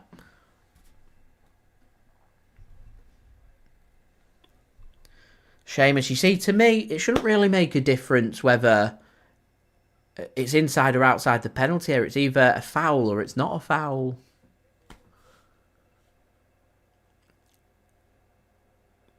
Corner comes in from City and Nana gets a fist onto that. Here's Alvarez. We're in towards the do or die time for Man City now. Alvarez goes early. Nana's not collected it for some reason and United have to get that one clear. Here is Manu now. Finds Hojlund. He's up against Kyle Walker is the downside and Kyle Walker does a good job. Sorry, it was Garnacho, sorry, not Hojlund. And Garnacho's gone down now with a bit more time wasting.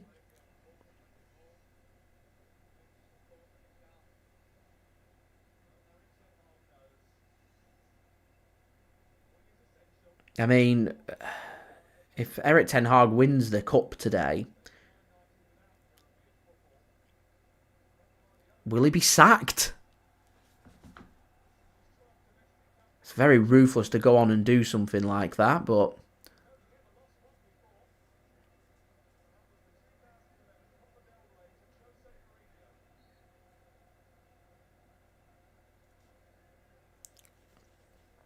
so Bruno Fernandes to take the free kick. Another minute wasted by Manchester United. So there'll be a fair chunk added on. We've had a few subs being made. You're probably looking at about 6 or 7 minutes being added on. Maybe even more. Not that Man City look like they're maybe going to knock it on the door and going to score. Because at the moment it's just been poor. That should be a corner for United and not given. Black Rose, thanks for tuning in, much appreciated. As I said, 9 likes away from 100 likes, guys. Any help towards that would be great. Do subscribe as well if you're new around here, and do check out today's video sponsor, SofaScore. Links and details there in the description. Here is Johnny Stones. City needs something. Walker just sends it long, and it's to nobody in particular. He'll just give the ball to Onana, and Onana will mop that up.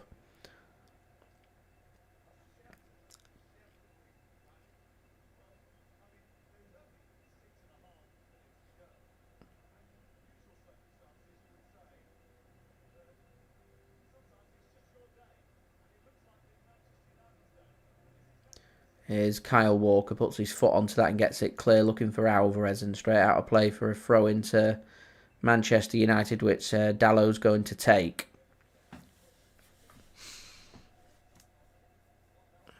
More time being wasted.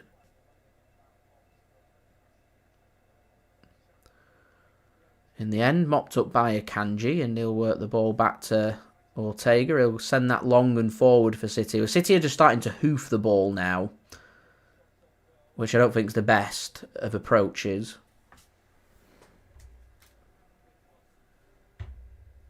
And Nana sends it long for Manchester United. Akanji wins the header. Rodri gets the flick on.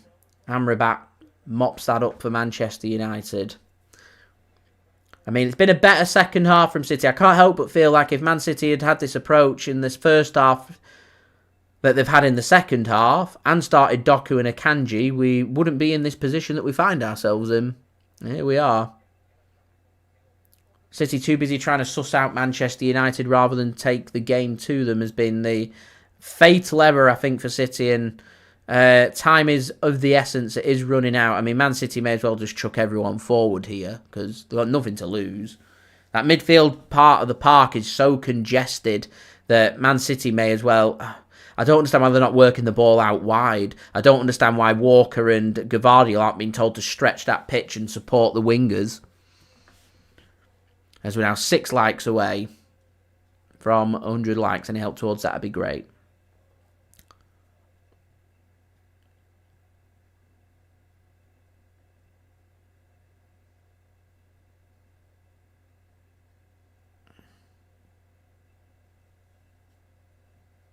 I think Andrew, I think that's my summary. Bertrand, thanks for tuning in. So Andrew just says didn't show up with the right attitude today, too complacent, and that's the error. Here's Doku, and I think that's spot on. Spike, thanks for tuning in, much appreciated as well. So Doku just sends a ball across, mopped up by United. They'll get it clear only as far as Alvarez. Here is Foden. There's no support on the right, so he's got to go to the left as Bernardo's out on the left with Doku. Here's Doku. He has a shot and into the net. Oh yeah, we're back in it. There we go. There's the goal we wanted. Jeremy Doku. I mean, Anana's made a couple of really good saves today. And one of the more straightforward ones slips through his hands and into the back of the net. And with 3.5 minutes remaining, City have a lifeline. Grandstand finish here at Wembley. 2-1.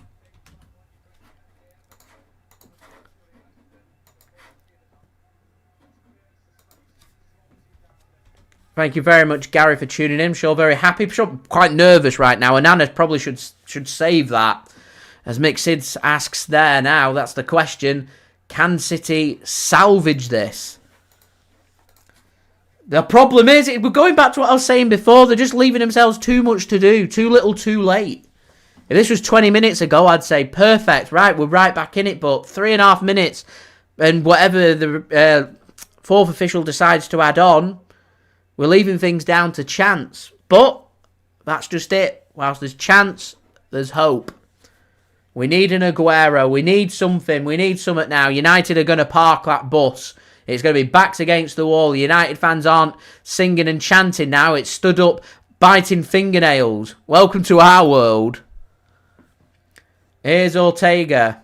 Blue Moon renders round Wembley. City fans trying to spur their team on. Can they rescue this? Can this situation be rescued? Here is Akanji to Doku. Up against Wan-Bissaka. Here comes a Bernardo overlap. Doku causing problems. It falls to Foden and United scramble it clear. 2 minutes remaining. Here's Akanji to Gvardiol. Doku. Here's the overlap from Bernardo. Doesn't use him. He's dancing around in the penalty area. He goes for another shot. He's looking for a replica. Garnacho gets his boot onto it. He hacks it clear out for... I thought I was going out for a throw-in, but Rodri's taken the touch. And in the end, United try and scramble it clear. Gvardiol gets told by Rodri to slow it down. We'll keep possession here. 90 seconds plus whatever's to be added on. Here's Kyle Walker then. Gives the ball to Johnny Stones. Lydia, thanks for tuning in. Much appreciated. Walker spreads the play to Doku. Everything's got to go through Doku right now. I've been better. Lydia, thanks for asking. It'd be much better if City were winning, but here we are. How are you? Here is Doku. He's got 3 around him. Goes to Foden. Tries to thread one through. McTominay sitting deep. Manages to force City back all the way back to Ortega. One pass and straight back into the United half. Less than a minute remaining. 3 likes away from 100 likes. Any help towards that would be great. Here is Bernardo Silva now to Rodri. Rodri to Manuel Akanji. Here is Alvarez to Rodri. Pinged one across to Doku.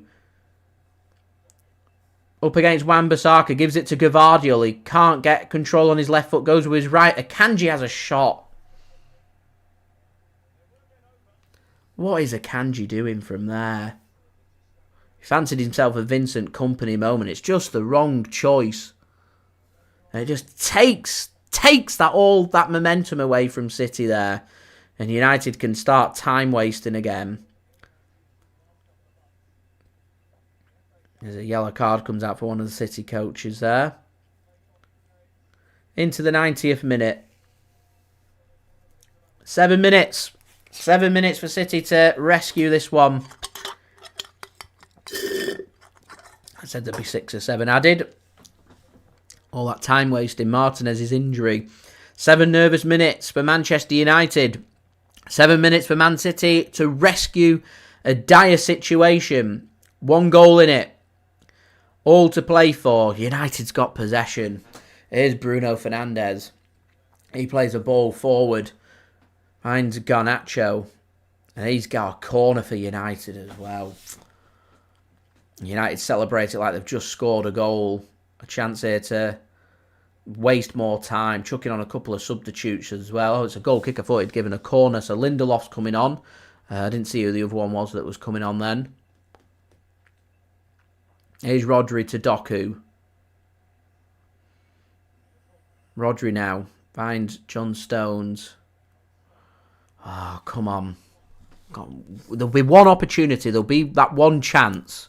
It's got to stick. It's got to go. Doku up against Wan-Bissaka. Takes him on, and it's a good challenge from Wan-Bissaka, and that should be a corner for Manchester City, and is. And I think United will want to slow this down and make their substitutes. Is the referee going to allow it, or Man United are going to wait to see what happens here from this corner? Alvarez to take. Got to be on the money. It's got to be good. Onana collects the ball. It's not the best. It's too close to the keeper. And Man City going back to just being not very good from these corner kicks.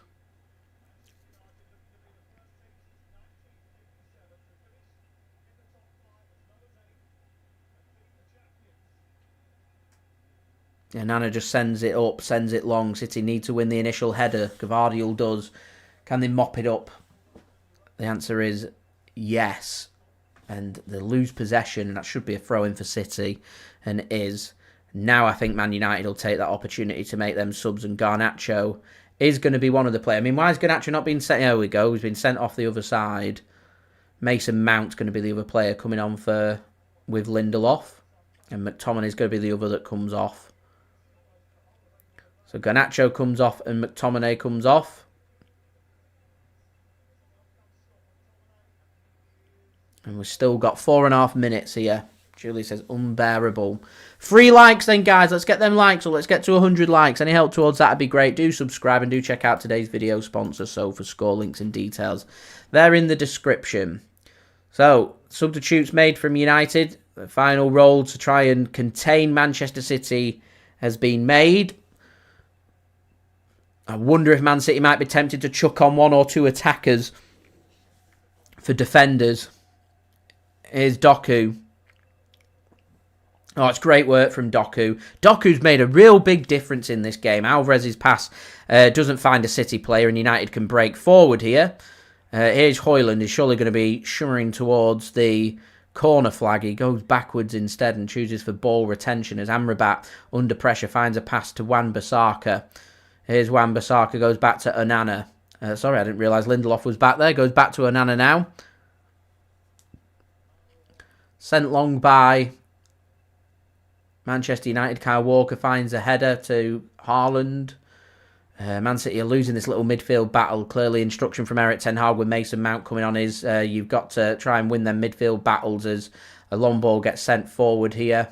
That's a crafty little tactic that from Scott McTominay as Ortega went to go and collect the ball. He just kicked another ball onto the pitch. Man United fans in full voice there for Scott McTominay. Still 3 minutes remaining here. Still waiting for that one opportunity for City. Here is Josko Gvardiol now. Gives the ball to Akanji. Walker. To Akanji. Here is Rodri. Jeremy Doku now up against Wan-Bissaka. He needs an overlap. He needs support. Gets it there from Rodri. Allows him a pass to Gvardiol. Here's Akanji. Walker now. Gives the ball to Bernardo. Someone's got to go. Someone's got to go into the box. Something. Here's Bernardo. Looks to try and get that ball. Bruno just sticks very tight to Bernardo Silva. Here is Gvardiol. 2 minutes remaining. To Akanji. 2 minutes left. 2 minutes. Earth ball 2 minutes for City to rescue it. Here is Bernardo. Plays the ball across. John Stones. It comes off his chest and out for a goal kick. He wanted to leave it. And it just takes an awkward bounce onto his chest and out for a goal kick. And it's going to allow Man United just to waste a few more seconds. So we're looking at maybe a time for maybe two more chances at most. United just trying to take the time walking up, wasting time. There'll be added time on the added time from the time being wasted in the substitute, so there might be an extra minute. But the time is running out. Time is of the essence. Ball gets sent long from Onana. Anywhere but in my net. Stones does well. Wins the header. Akanji pushes City forward. United go back to holding their shape and sitting very deep. Here's Walker into the United half. It's now or never for Manchester City. Rodri into the final minute of added time. Edge of the penalty area. Gives the ball to Doku. Stones is forward. Haaland's forward. Akanji's forward. Doku goes back post. And he's hooking back in. Bernardo does really well to keep that in play. And Walker has a shot. And he goes down under a challenge. And that should have been a free kick, no? Hojlund up against Alvarez, and he's done really well there, Hojlund. Here comes the cavalry from United, and a ball comes forward, and then a free kick given to United. Now, don't lose hope. There should still be another minute or so. So, yellow card given to Alvarez. He just couldn't mop it up, Alvarez there.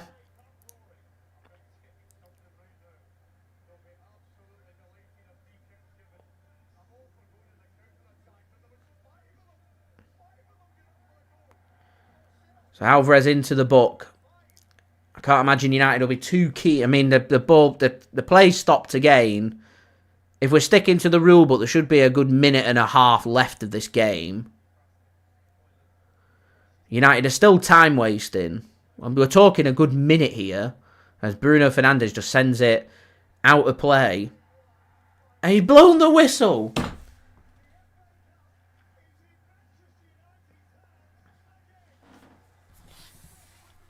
Erik Ten Hag and Pep Guardiola shake hands. Full-time whistle does go. And Manchester City end their season with a defeat. Rodri's unbeaten run comes to an end. Manchester City don't win a cup double and make history in winning 2 consecutive FA Cups.